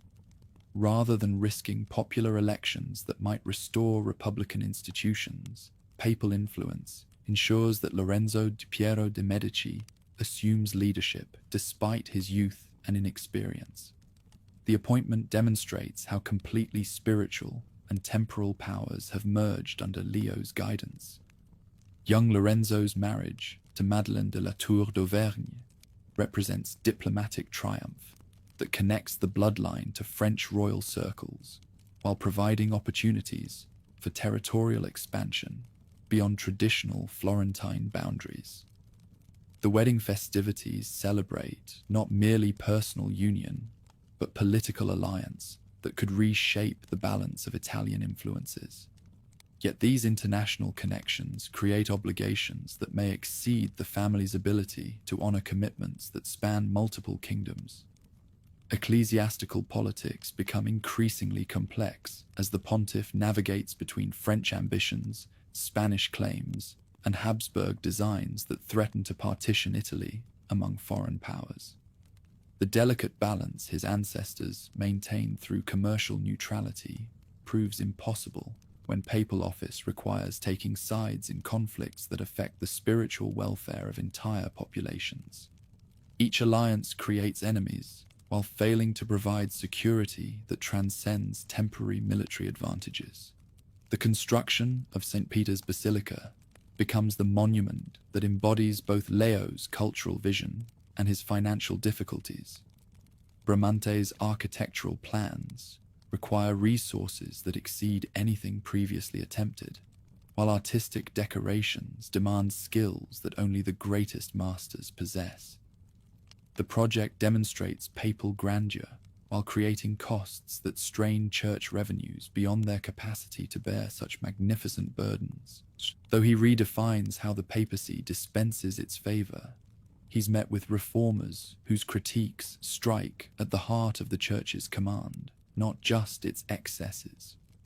Charles V's election as Holy Roman Emperor creates a temporal rival whose might transcends national boundaries, while French opposition to Habsburg ambitions threatens to engulf Italy in warfare that could destroy everything Renaissance culture has achieved. Lutheran ideas spread through German territories with speed that astonishes observers accustomed to slower patterns of intellectual change. Printing presses multiply heretical texts faster than church officials can suppress them, while popular enthusiasm for reform creates movements that surpass their leaders' ability to control them. What began as academic debate evolves into religious revolution that threatens to shatter the unity of Western Christianity. The Diet of Worms becomes the stage where Habsburg and papal representatives attempt to contain Lutheran enthusiasm through combinations of theological argument and political pressure. Yet Luther's refusal to recant his positions demonstrates that religious conviction can transcend considerations of personal safety or institutional loyalty. The monk's stand inspires similar resistance throughout Europe, as reformers discover courage to challenge establishments they once feared to oppose.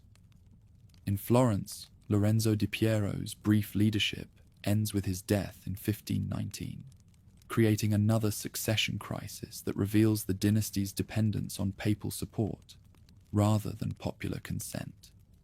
Cardinal Giulio de' Medici assumes responsibility for Florentine governance while pursuing his own ecclesiastical ambitions that will eventually elevate him to papal throne.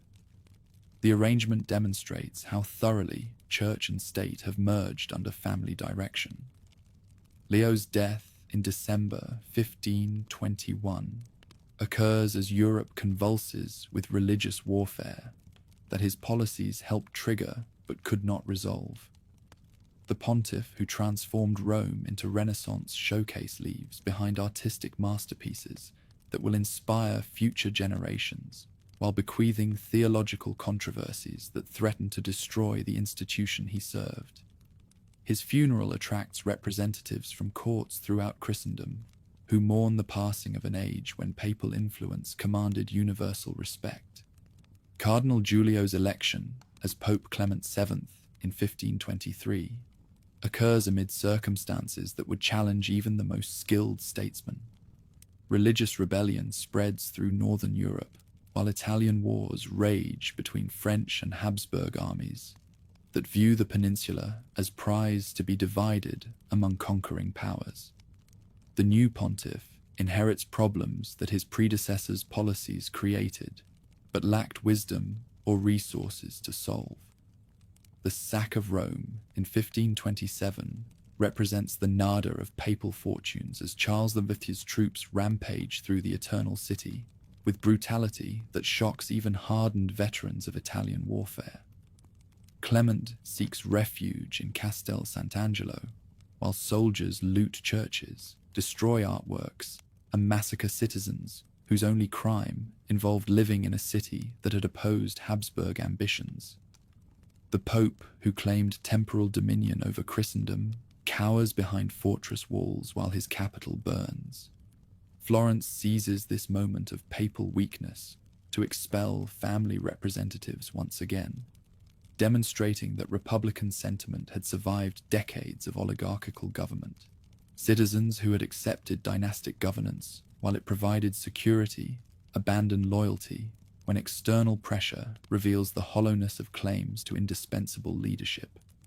The revolution occurs with stunning speed as popular enthusiasm overwhelms institutional resistance. Niccolò Capone leads the restored republic with moderation that avoids extremes of both secular excess and religious fanaticism.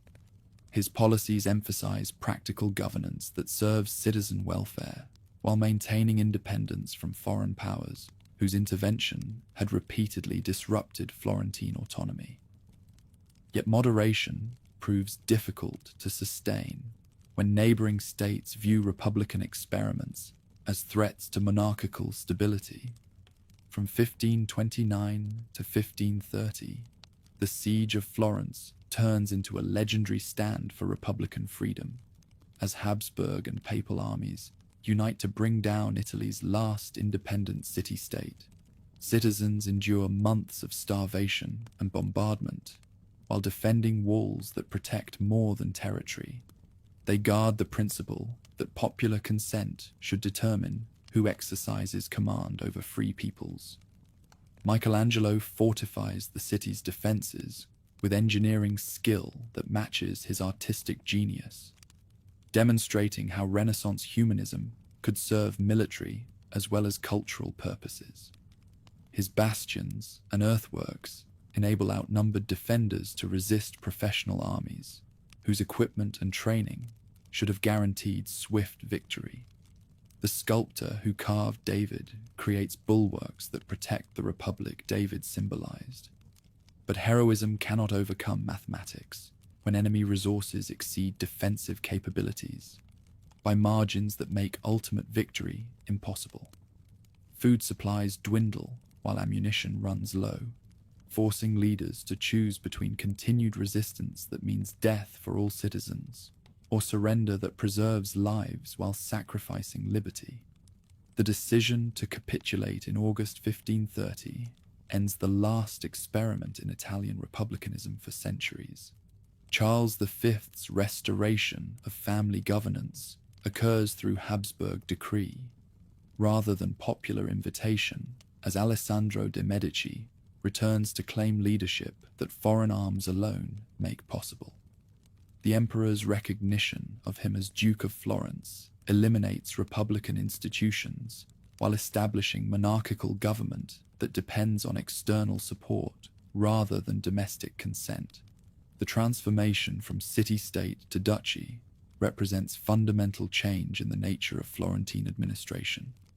His reign quickly sours as memories of lost liberty stir discontent among the people, and resentment simmers among aristocrats offended by his birth.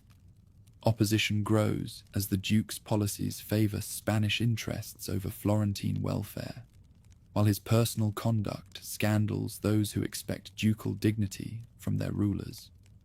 Even family supporters begin questioning whether his leadership serves their interests or merely Habsburg designs for Italian domination.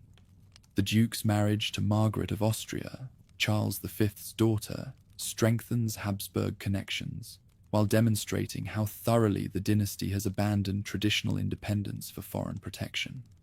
The wedding celebrations display magnificence that rivals royal courts, while emphasizing Florence's transformation from merchant republic into princely state. Citizens observe these festivities with emotions ranging from admiration to resentment. Artistic patronage continues under ducal government as Alessandro commissions works that demonstrate both cultural sophistication and political might. Giorgio Vasari receives support for projects that celebrate family achievements, while creating employment for artists whose skills might otherwise serve rival patrons. The policy maintains Florence's reputation as cultural center, while ensuring that artistic genius serves political purposes. But growing opposition to his reign culminates in conspiracy that demonstrates how thoroughly Republican sentiment had survived monarchical restoration. Lorenzino de' Medici, Alessandro's own cousin, leads assassination plot that views tyrannicide as patriotic duty, requiring personal sacrifice for public benefit. The planning involves risks that could cost conspirators their lives while promising liberation that might restore popular government. January 1537 brings the violent climax as Lorenzino strikes down Alessandro in the ducal palace, ending 6 years of leadership that had satisfied neither Habsburg masters nor Florentine subjects. The assassination triggers succession crisis that threatens to plunge the city into civil war, while inviting foreign intervention from powers eager to exploit internal divisions. Republican enthusiasts prepare for restoration, while Spanish supporters rally around alternative candidates. But hopes for a Republican comeback fade fast, with Habsburg troops keeping control and foreign powers handpicking Cosimo I de' Medici to follow Alessandro. The choice of this distant relative demonstrates that hereditary monarchy has replaced both republican democracy and oligarchical governance as the organizing principle of Florentine administration. Citizens who had dreamed of restored liberty discover that Habsburg interests transcend local preferences. The young duke's acceptance speech before the assembled nobility reveals political maturity that belies his 17 years, while demonstrating understanding of realities that Republican dreamers refuse to acknowledge. His words promise competent administration that serves Florentine interests within constraints imposed by Spanish supremacy. The age of city-state independence has ended. The era of territorial monarchy begins. Cosimo's early policies emphasize consolidation rather than innovation, as he works to establish leadership that depends more on demonstrated competence than inherited legitimacy. Military reforms create professional forces capable of defending the duchy, while supporting Habsburg campaigns that serve broader strategic objectives.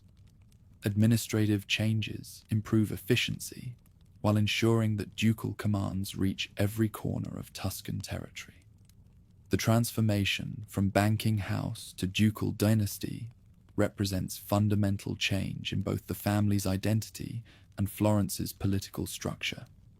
Where earlier generations had governed through influence that respected republican forms, these successors exercise power through mechanisms that acknowledge monarchical realities. The evolution reflects broader changes in European politics that favor centralized monarchy over distributed control. As 1537 ends, Florence prepares to enter a new phase of its history under leadership that understands how completely the world has changed since Lorenzo's death 45 years earlier.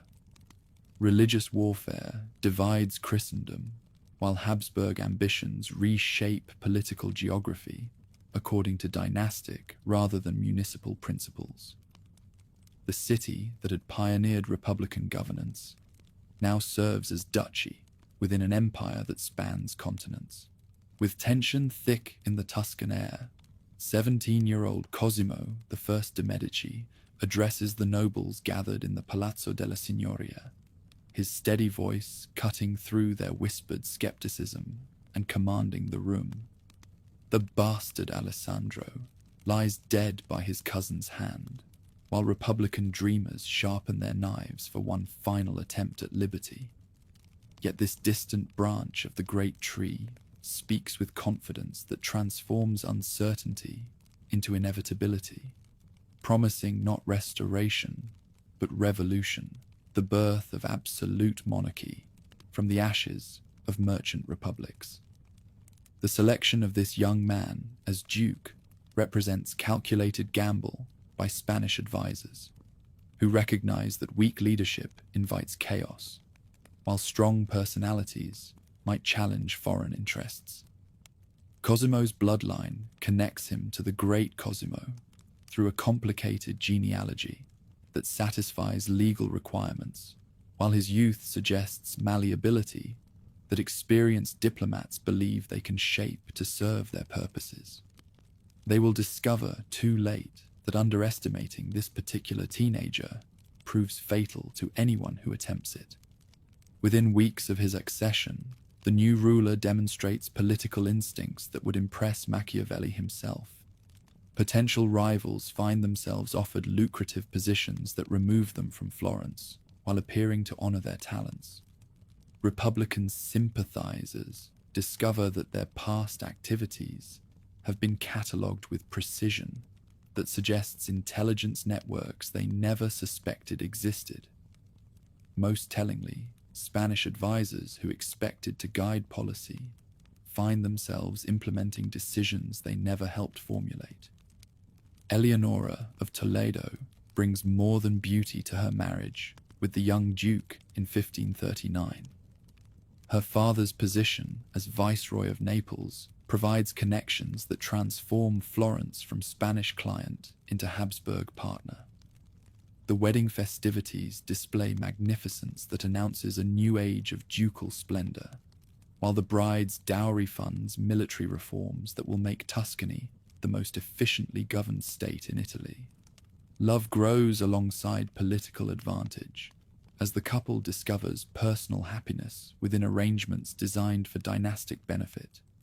Change comes quickly, with trained armies stepping in where the old militias, discredited by their failure in the siege, had once stood.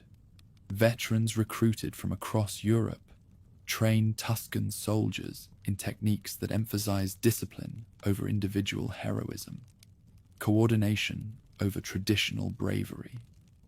Artillery parks emerge where master gunners perfect weapons that can reduce any fortress to rubble. Most importantly, command structures develop that ensure absolute obedience to ducal commands regardless of circumstances. The fortification of Florence proceeds according to plans that anticipate siege warfare, while demonstrating architectural innovation. New bastions, designed by the finest engineers, create defensive positions that could withstand bombardment by the heaviest artillery available to potential enemies. Yet these works serve psychological as well as military purposes. Citizens understand that walls strong enough to keep enemies out also prevent inhabitants from leaving when their loyalty becomes questionable. Centuries of guild rule are dismantled as sweeping reforms introduce a streamlined bureaucracy, loyal only to the Duke's hand-picked officials. Tax collection becomes regularized as officials trained in accounting methods ensure that revenues flow predictably into central treasuries. Justice transforms from local custom into centralized law as ducal courts assume jurisdiction over matters previously handled by neighborhood authorities. The Uffizi rises during these transformative years as both administrative center and architectural statement about the nature of modern governance. Giorgio Vasari designed spaces that house all governmental functions under a single roof, while creating environments that demonstrate ducal magnificence to anyone conducting business with the state. The building becomes a machine for exercising authority efficiently, while impressing visitors with the resources and sophistication of those who wield it. The old emphasis on commerce gives way to a new focus on territorial control, driven more by strategy than by financial gain. Agricultural improvements increase rural productivity, while industrial development creates employment opportunities that reduce urban discontent. Trade continues, but serves state interests rather than driving them, as the duchy prioritizes self-sufficiency over international profits that might create dependence on foreign markets. The ducal family secures its place in Europe's royal web through marriages that outlast and outweigh any commercial ties. Daughters become duchesses and queens, while sons marry into houses that command armies and territories. Each union strengthens Tuscan security, while advancing family members into positions where their influence extends far beyond Italian boundaries. The dynasty evolves from merchant princes into genuine nobility, whose bloodlines will flow through European royal houses for centuries. Expansion begins with the conquest of Siena, that ancient rival whose independent spirit had long challenged Florentine hegemony in central Italy. The war that unfolds from 1554 to 1559 demonstrates how completely Cosimo has mastered the arts of modern statecraft. Diplomatic isolation precedes military assault, as Spanish support ensures that Sienese resistance receives no outside assistance. Professional armies, equipped with the latest weapons, systematically reduce defensive positions that had withstood medieval sieges for centuries. The Siege of Siena becomes an epic of republican heroism that ultimately proves futile against superior resources and modern warfare. Citizens endure starvation and bombardment with courage that honors their ancestors, while demonstrating the impossibility of maintaining independence without external support. The final surrender in 1559 eliminates the last serious rival to Tuscan dominance, while providing territories that double the duchy's size and population. Integration of conquered territories proceeds according to principles that blend mercy with firmness. Sienese nobles who accept ducal sovereignty retain their properties, while those who resist face exile and confiscation. Local customs continue where they don't conflict with central authority, while new laws address situations that traditional frameworks cannot handle. The policy creates loyalty through self-interest, while eliminating opposition through consequences that make resistance seem pointless. Supporting the arts keeps the family legacy alive, but also advances political aims far beyond simple admiration for beauty. The Pitti Palace expands into a residence worthy of absolute monarchy, as artists create decorative schemes that celebrate ducal achievements while providing employment for talents that might otherwise serve rival patrons. Vasari's frescoes transform ceilings and walls into historical narratives that legitimize present authority through artistic celebration of past glories. The Duke's patronage fuels a golden age of inquiry, as scholars probe nature without the constraints imposed in other lands. The Accademia del Cimento becomes Europe's first experimental society, conducting research that advances human knowledge while demonstrating Tuscan intellectual sophistication. Galileo's early career benefits from patronage that enables investigations into mathematical and astronomical questions that will revolutionize human understanding of the cosmos. While staying true to Catholic orthodoxy, the Duke's approach carves out space from papal control, signaling a firm grip on local religious affairs. churches receive support for construction projects and charitable activities, while clergy understand that spiritual authority operates within boundaries established by temporal power. The Inquisition functions but cannot act without ducal permission, ensuring that religious zealotry serves state interests rather than challenging them. A unified legal code takes shape, sweeping away the jumble of regional customs in favor of standardized rules for the entire territory. The new codes balance traditional Italian law with practical innovations that address contemporary needs, while ensuring that ducal authority penetrates every aspect of social and economic life. Justice becomes predictable, as citizens understand exactly what behaviors will provoke state intervention. Tuscany gains international standing as European powers come to see it not as a city-state, but as a rising territorial force worthy of diplomacy. Marriage negotiations involve the duchy as an equal partner, while military alliances recognize Tuscan forces as valuable assets rather than merely auxiliary troops. The transformation from commercial republic to military monarchy achieves completion when other rulers treat Cosimo as legitimate sovereign rather than successful rebel. The elevation to Grand Duke in 1569 represents papal recognition of achievements that place the dynasty among Europe's premier ruling houses. Pope Pius V's coronation ceremony acknowledges not merely territorial expansion, but governmental competence that enables effective administration of complex territories.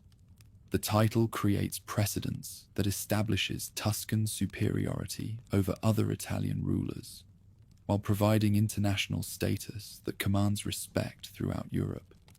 Yet success contains seeds of future problems, as absolute monarchy requires constant vigilance to maintain efficiency, while preventing the corruption that destroys bureaucratic systems.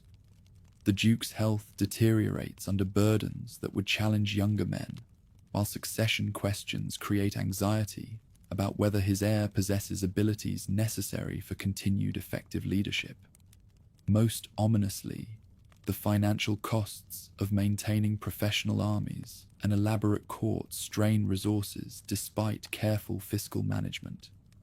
Francesco I inherits vast territories and efficient institutions in 1574, but lacks his father's political instincts and administrative genius. His interests focus on alchemical experiments and artistic projects, rather than the detailed oversight that effective governance requires. The transition reveals how thoroughly the duchy had depended on one man's extraordinary capabilities, while demonstrating the difficulty of maintaining absolute monarchy across generations.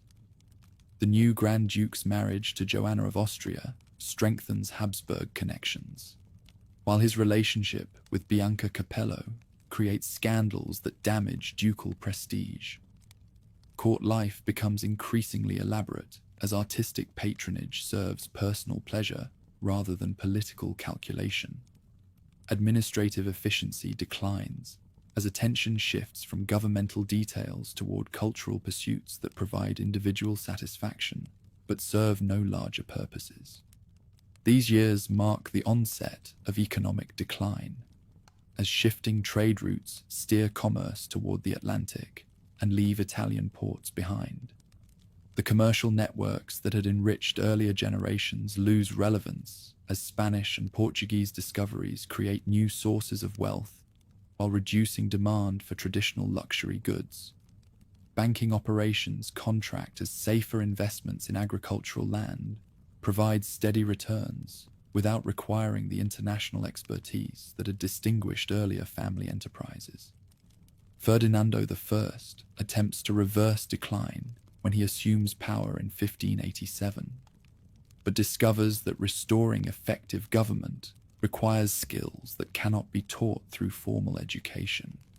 His efforts to revive commerce succeed partially, while military reforms maintain Tuscan security against external threats.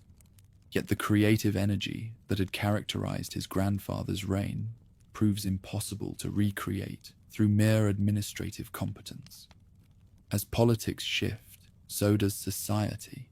Merchant families begin adopting aristocratic customs, while old nobles adjust to life within a bureaucratic system.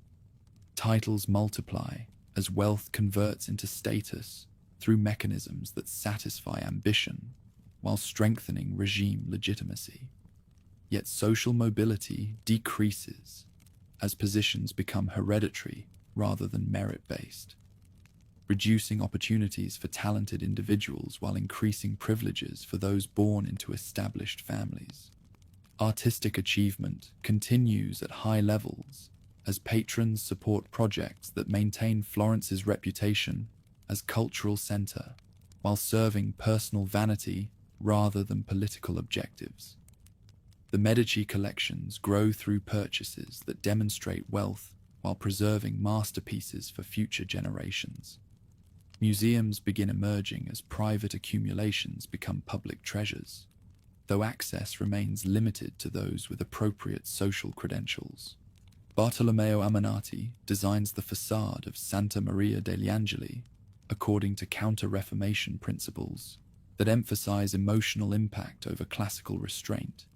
His curved surfaces and dramatic lighting effects create spaces where worshippers experience divine presence through architectural manipulation of light and shadow.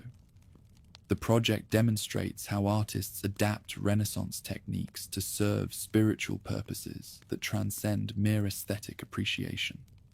Young men from noble families crowd into newly established academies, where professors trained in Roman law prepare them for careers in ducal service. Giovanni Battista Adriani teaches courses that emphasize practical application over theoretical speculation, ensuring that graduates understand exactly how governmental machinery functions. These students emerge as functionaries whose loyalty to the regime exceeds their commitment to independent thought. Merchants gather in guild halls where new regulations restrict their freedom to pursue international opportunities that might conflict with territorial priorities. The silk weavers discover that protective tariffs favor local production while limiting access to foreign markets that had once provided enormous profits. Innovation withers as entrepreneurs learn that security matters more than the risk-taking that had enriched their predecessors. Galileo conducts experiments in mechanics and astronomy while carefully avoiding conclusions that might challenge established doctrine. His investigations into falling bodies and planetary motion proceed within boundaries established by both political and clerical oversight. The brilliant mathematician understands that intellectual freedom operates only where inquiry serves approved purposes, rather than pursuing truth wherever it might lead. Princess Isabella de' Medici marries Paolo Giordano Orsini, Duke of Bracciano, in ceremonies that demonstrate the complete transformation from merchant origins to European nobility. The wedding contract specifies inheritance terms that protect Tuscan interests while creating alliances spanning multiple kingdoms. Their children will grow up speaking 4 languages while understanding that their primary loyalty belongs to the Grand Duchy that elevated their bloodline. Master gunners test new artillery pieces in foundries where metal workers forge weapons according to the latest military specifications. These cannon can breach any fortification in Italy, while their crews train constantly to maintain professional standards that rival those of any European army. Yet the expense of maintaining such forces grows beyond what even efficient tax collection can sustain indefinitely. As the 16th century draws toward its close, Tuscany stands transformed from commercial republic into territorial monarchy. The Grand Duchy commands respect throughout Europe, while providing security and prosperity for its subjects. Yet the dynamic energy that had characterized earlier periods has been replaced by administrative competence that maintains existing achievements without creating new ones. The foundation has been laid for developments that will carry the dynasty through future centuries, while adapting to changed circumstances that no longer reward the entrepreneurial spirit that had created their original greatness. Florence has become the showroom of a crowned dynasty, rather than the workshop of Renaissance innovation, its future determined by hereditary succession rather than commercial achievement. Silence fills the corridors of the Pitti Palace as Cosimo II de' Medici coughs blood into a silk handkerchief, his 30-year-old frame racked by the consumption that will end his reign before it truly begins. Through tall windows, he watches courtiers hurry across cobblestones wet with December rain, their whispered conversations carrying news of French victories and Spanish defeats that reshape European politics, while Tuscany drifts toward irrelevance. The fourth Grand Duke inherits territories larger than any his ancestors ruled, yet finds himself governing a realm whose influence contracts with each passing season. The young ruler's patronage of Galileo Galilei represents one final flowering of intellectual brilliance, in a court increasingly dominated by ceremony rather than substance. In chambers beneath the palace, the aging mathematician continues observations that revolutionize human understanding of cosmic movements, while navigating carefully around theological objections that could transform scientific inquiry into heretical investigation. His telescope reveals moons circling Jupiter and phases on Venus, discoveries that support heliocentric theories while challenging biblical interpretations that anchor traditional worldviews. But protection for controversial ideas weakens as Cosimo's health deteriorates and regency concerns override intellectual patronage. Maria Maddalena of Austria, the Grand Duchess mother, prioritizes religious orthodoxy over scientific advancement when her son dies in 1621, leaving 10-year-old Ferdinando II under guardianship that favors clerical advice over secular wisdom. Galileo finds himself increasingly isolated as supporters who might have defended his research focus instead on political survival within a court where power flows toward those who avoid controversy. Ferdinando II assumes personal leadership in 1628, with intelligence that unfortunately cannot overcome circumstances beyond any individual's control. European warfare drains Tuscan resources as the duchy provides troops and supplies for campaigns that serve Habsburg interests rather than local welfare. The devastating plague of 1630 kills 1/3 of the population while destroying economic foundations that had sustained prosperity for generations. Recovery proceeds slowly as survivors struggle to rebuild communities shattered by demographic catastrophe. The Grand Duke attempts to revive intellectual life by establishing the Accademia del Cimento, Europe's first experimental academy dedicated to scientific investigation through controlled observation rather than philosophical speculation. Lorenzo Magalotti leads researchers who conduct careful experiments with barometric pressure, vacuum effects, and temperature variations that advance understanding of natural phenomena. Their published results influence scholars throughout Europe, while demonstrating that Tuscan intellect remains capable of significant achievement despite political decline. Yet even scientific success cannot disguise broader patterns of decay that affect every aspect of governance and society. International trade that once enriched Florentine merchants shifts toward Atlantic routes that bypass Mediterranean ports entirely. Banking operations contract as safer investments in agricultural estates, provide steady returns, without requiring the international expertise that had distinguished earlier family enterprises. The workshops that once produced luxury goods for European markets close as demand disappears, and artisans emigrate to regions offering better opportunities. Ferdinando's marriage to Vittoria della Rovere brings papal connections, but fails to produce the male heirs necessary for dynastic continuity.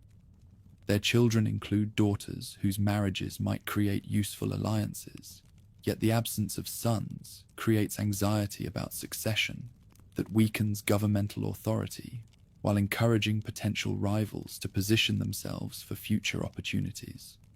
Court ceremonies become increasingly elaborate as external magnificence compensates for internal uncertainty. The Grand Duke's death in 1670 elevates Cosimo III de' Medici to leadership at a moment when effective governance might still reverse decades of decline. Unfortunately, the new ruler's obsessive religiosity and personal eccentricities prove catastrophically unsuited to the practical challenges facing his realm. His reign transforms the court from cultural center into a monastery, where rigid protocol stifles innovation, while excessive piety alienates subjects who prefer competent administration to sanctimonious lectures.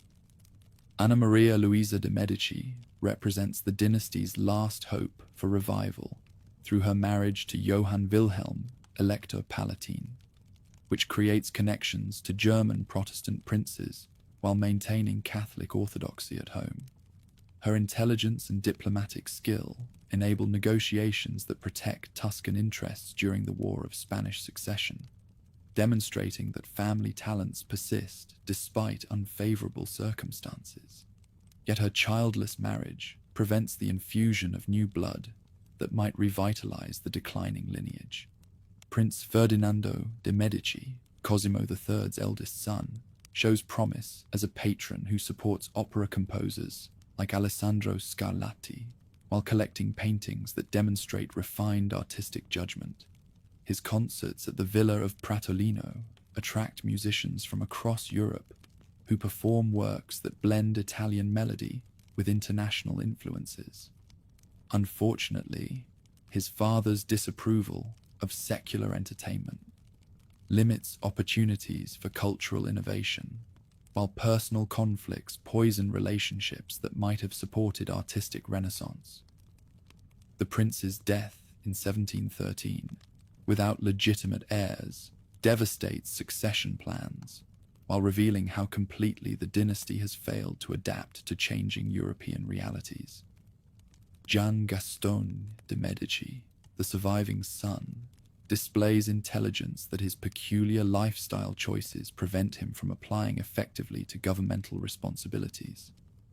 His reclusive habits and scandalous relationships create embarrassment that damages ducal prestige, while providing ammunition for critics who question whether hereditary monarchy serves any useful purpose. European powers begin negotiating Tuscan succession as if the ruling family no longer matters, their discussions revealing how thoroughly the Grand Duchy has become a pawn in larger diplomatic games. The War of Polish Succession provides opportunities for territorial redistribution that treats Italian states as rewards for victorious allies, rather than sovereign entities deserving respect. Habsburg and Bourbon claims compete, while ignoring local preferences that no longer carry weight in international calculations. Gian Gastone's accession in 1723 marks the beginning of the end, as the last male ruler demonstrates complete incompetence in every aspect of leadership. His court becomes notorious for debauchery that shocks even sophisticated observers accustomed to aristocratic excess.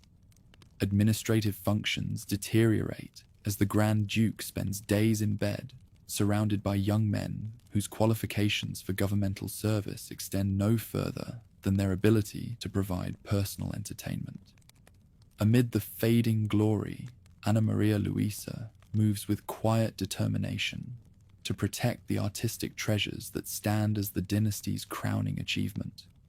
Her negotiations with European powers focus not on political survival, but on ensuring that artistic treasures accumulated over centuries remain in Florence, rather than dispersing to private collections throughout the continent.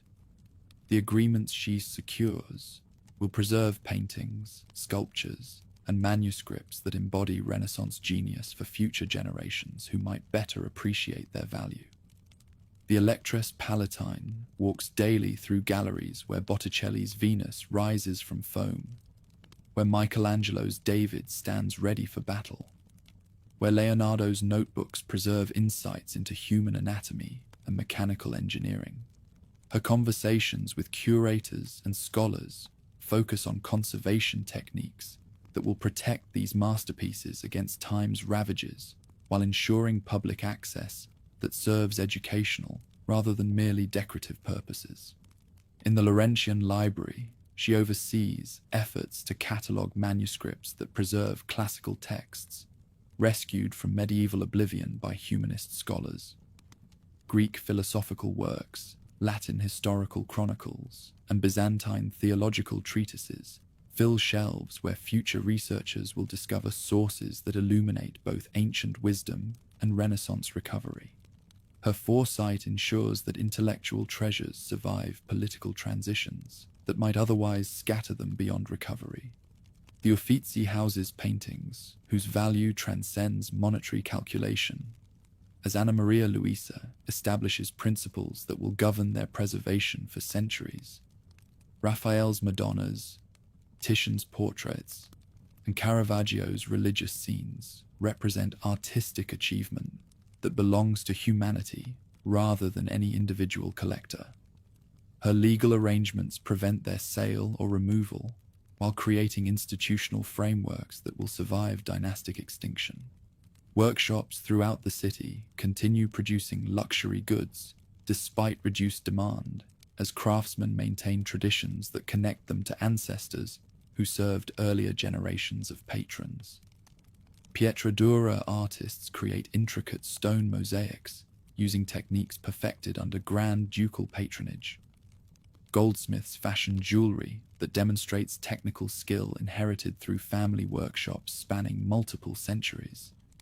Their products find fewer buyers but preserve knowledge that might prove valuable when prosperity returns. Even with fewer resources, religious groups persist in their charitable work, supporting communities burdened by economic decline. Monasteries continue operating schools that provide education for children whose families cannot afford private instruction. Hospitals treat patients regardless of their ability to pay, while relying on endowments established during more prosperous periods. These foundations demonstrate how earlier generosity creates lasting benefits that transcend the political circumstances of their creation. The countryside surrounding Florence reveals both decay and persistence, as agricultural estates struggle with reduced labor forces while maintaining production that feeds urban populations. Villa gardens, designed by Renaissance architects, require constant maintenance that current resources cannot adequately support. Terraced hillsides carved from hillsides over generations slowly revert to wilderness as families abandon marginal lands in favor of more productive areas. Diplomatic correspondence between European capitals discusses Tuscan succession with casual indifference to local preferences or traditional rights. The Treaty of Vienna in 1735 assigns the Grand Duchy to Francis Stephen of Lorraine as compensation for territories he surrenders to France in exchange for imperial succession rights. The agreement treats Tuscany like a commodity whose transfer requires no consultation with inhabitants who must accept whatever arrangements serve broader strategic purposes. Jean Gaston's final years pass in alcoholic stupor, while real governance falls to ministers who attempt to maintain basic administrative functions, despite their rulers' complete abdication of responsibility. Tax collection continues sporadically, while law courts operate according to precedents established during more competent reigns. The machinery of state functions through bureaucratic momentum rather than active leadership. The Grand Duke's death in July 1737 occurs without ceremony, appropriate to the end of a dynasty that had shaped European culture for nearly 3 centuries. No crowds gather to mourn his passing, while foreign troops prepare to occupy strategic positions throughout Tuscan territory.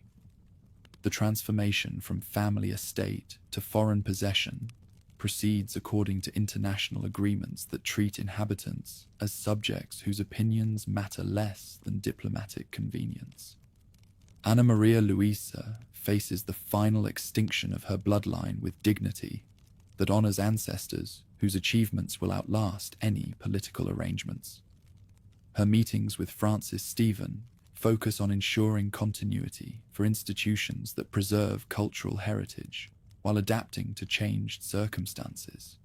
The negotiations result in formal agreements that legally bind artistic collections to Florentine territory, regardless of future governmental changes. The Pact of 1737 represents her greatest achievement as it establishes permanent protection for treasures that represent humanity's artistic heritage, rather than merely family possessions.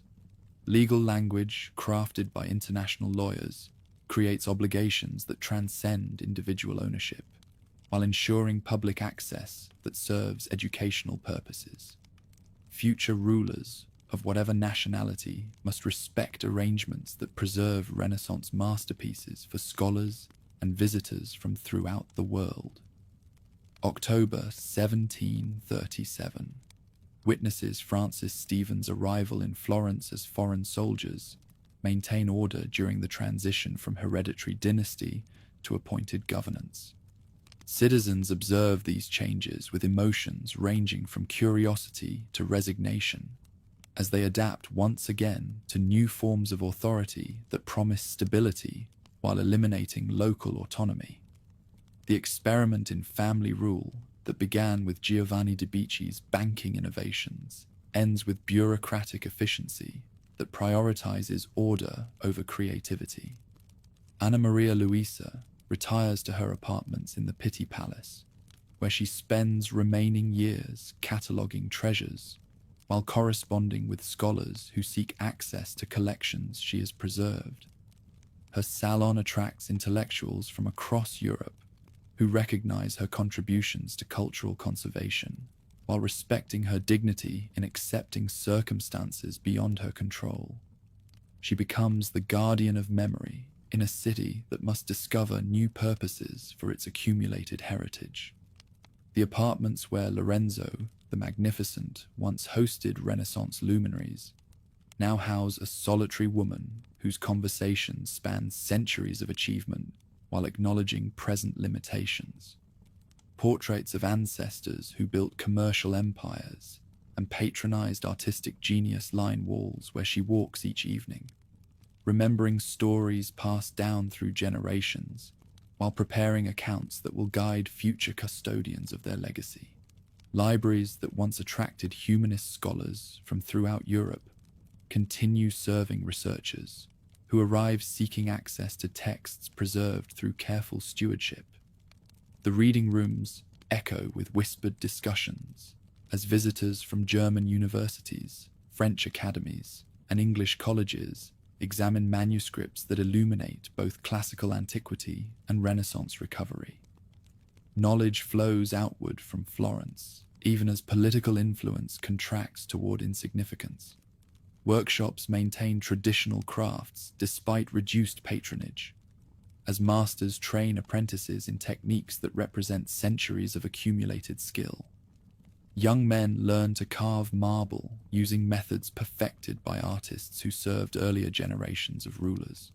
The knowledge persists through institutional memory that transcends individual careers, while preserving capabilities that might prove valuable when circumstances change. Churches throughout the city display artworks that transform sacred spaces into galleries where visitors encounter masterpieces created during periods of greater prosperity and confidence. Fra Angelico's frescoes continue inspiring devotion, while Brunelleschi's architecture demonstrates mathematical harmony made manifest in stone. The spiritual and aesthetic heritage survives political transitions that affect governance without diminishing artistic achievement. Anna Maria Luisa's death in 1743 marks the complete extinction of the main Medicean line, while ensuring the preservation of their greatest contributions to human culture.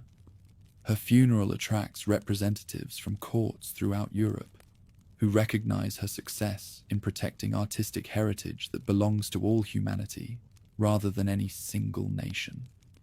The ceremonies honor both personal dignity and institutional achievement that will influence cultural preservation for centuries. The dynasty that rose through banking genius, flourished through political wisdom, and achieved immortality through artistic patronage, leaves behind monuments more durable than kingdoms. Their palaces house treasures that inspire future generations, while their libraries preserve knowledge that enriches human understanding. The family tomb holds bodies that have returned to dust, but their legacy lives on in beauty they created and wisdom they preserved. Florence adapts to foreign governance while maintaining cultural institutions that define its identity independently of political arrangements. The workshops, academies, and collections continue serving purposes that transcend any individual regime, while attracting visitors who seek connection to Renaissance achievement. The city that had been shaped by one extraordinary family discovers how to preserve its character, while serving new masters who respect inherited traditions. Night falls over the Arno as shadows lengthen across bridges where merchants once carried goods from 3 continents. The river flows unchanged, while political arrangements transform according to European diplomatic requirements that treat Italian states as assets rather than sovereignties. Yet in galleries where masterpieces hang in perpetual splendor, the true monument to family greatness persists beyond any temporal authority. The line did not break with violence, but withered quietly, elegantly, and without heirs, leaving Florence to remember them in stone and fresco, in marble statues and painted ceilings, in libraries that preserve ancient wisdom and galleries that display immortal beauty. They rose like bankers, ruled like kings, and faded like legends, but their age lives on wherever human eyes encounter beauty and human minds engage with truth they helped preserve for eternity.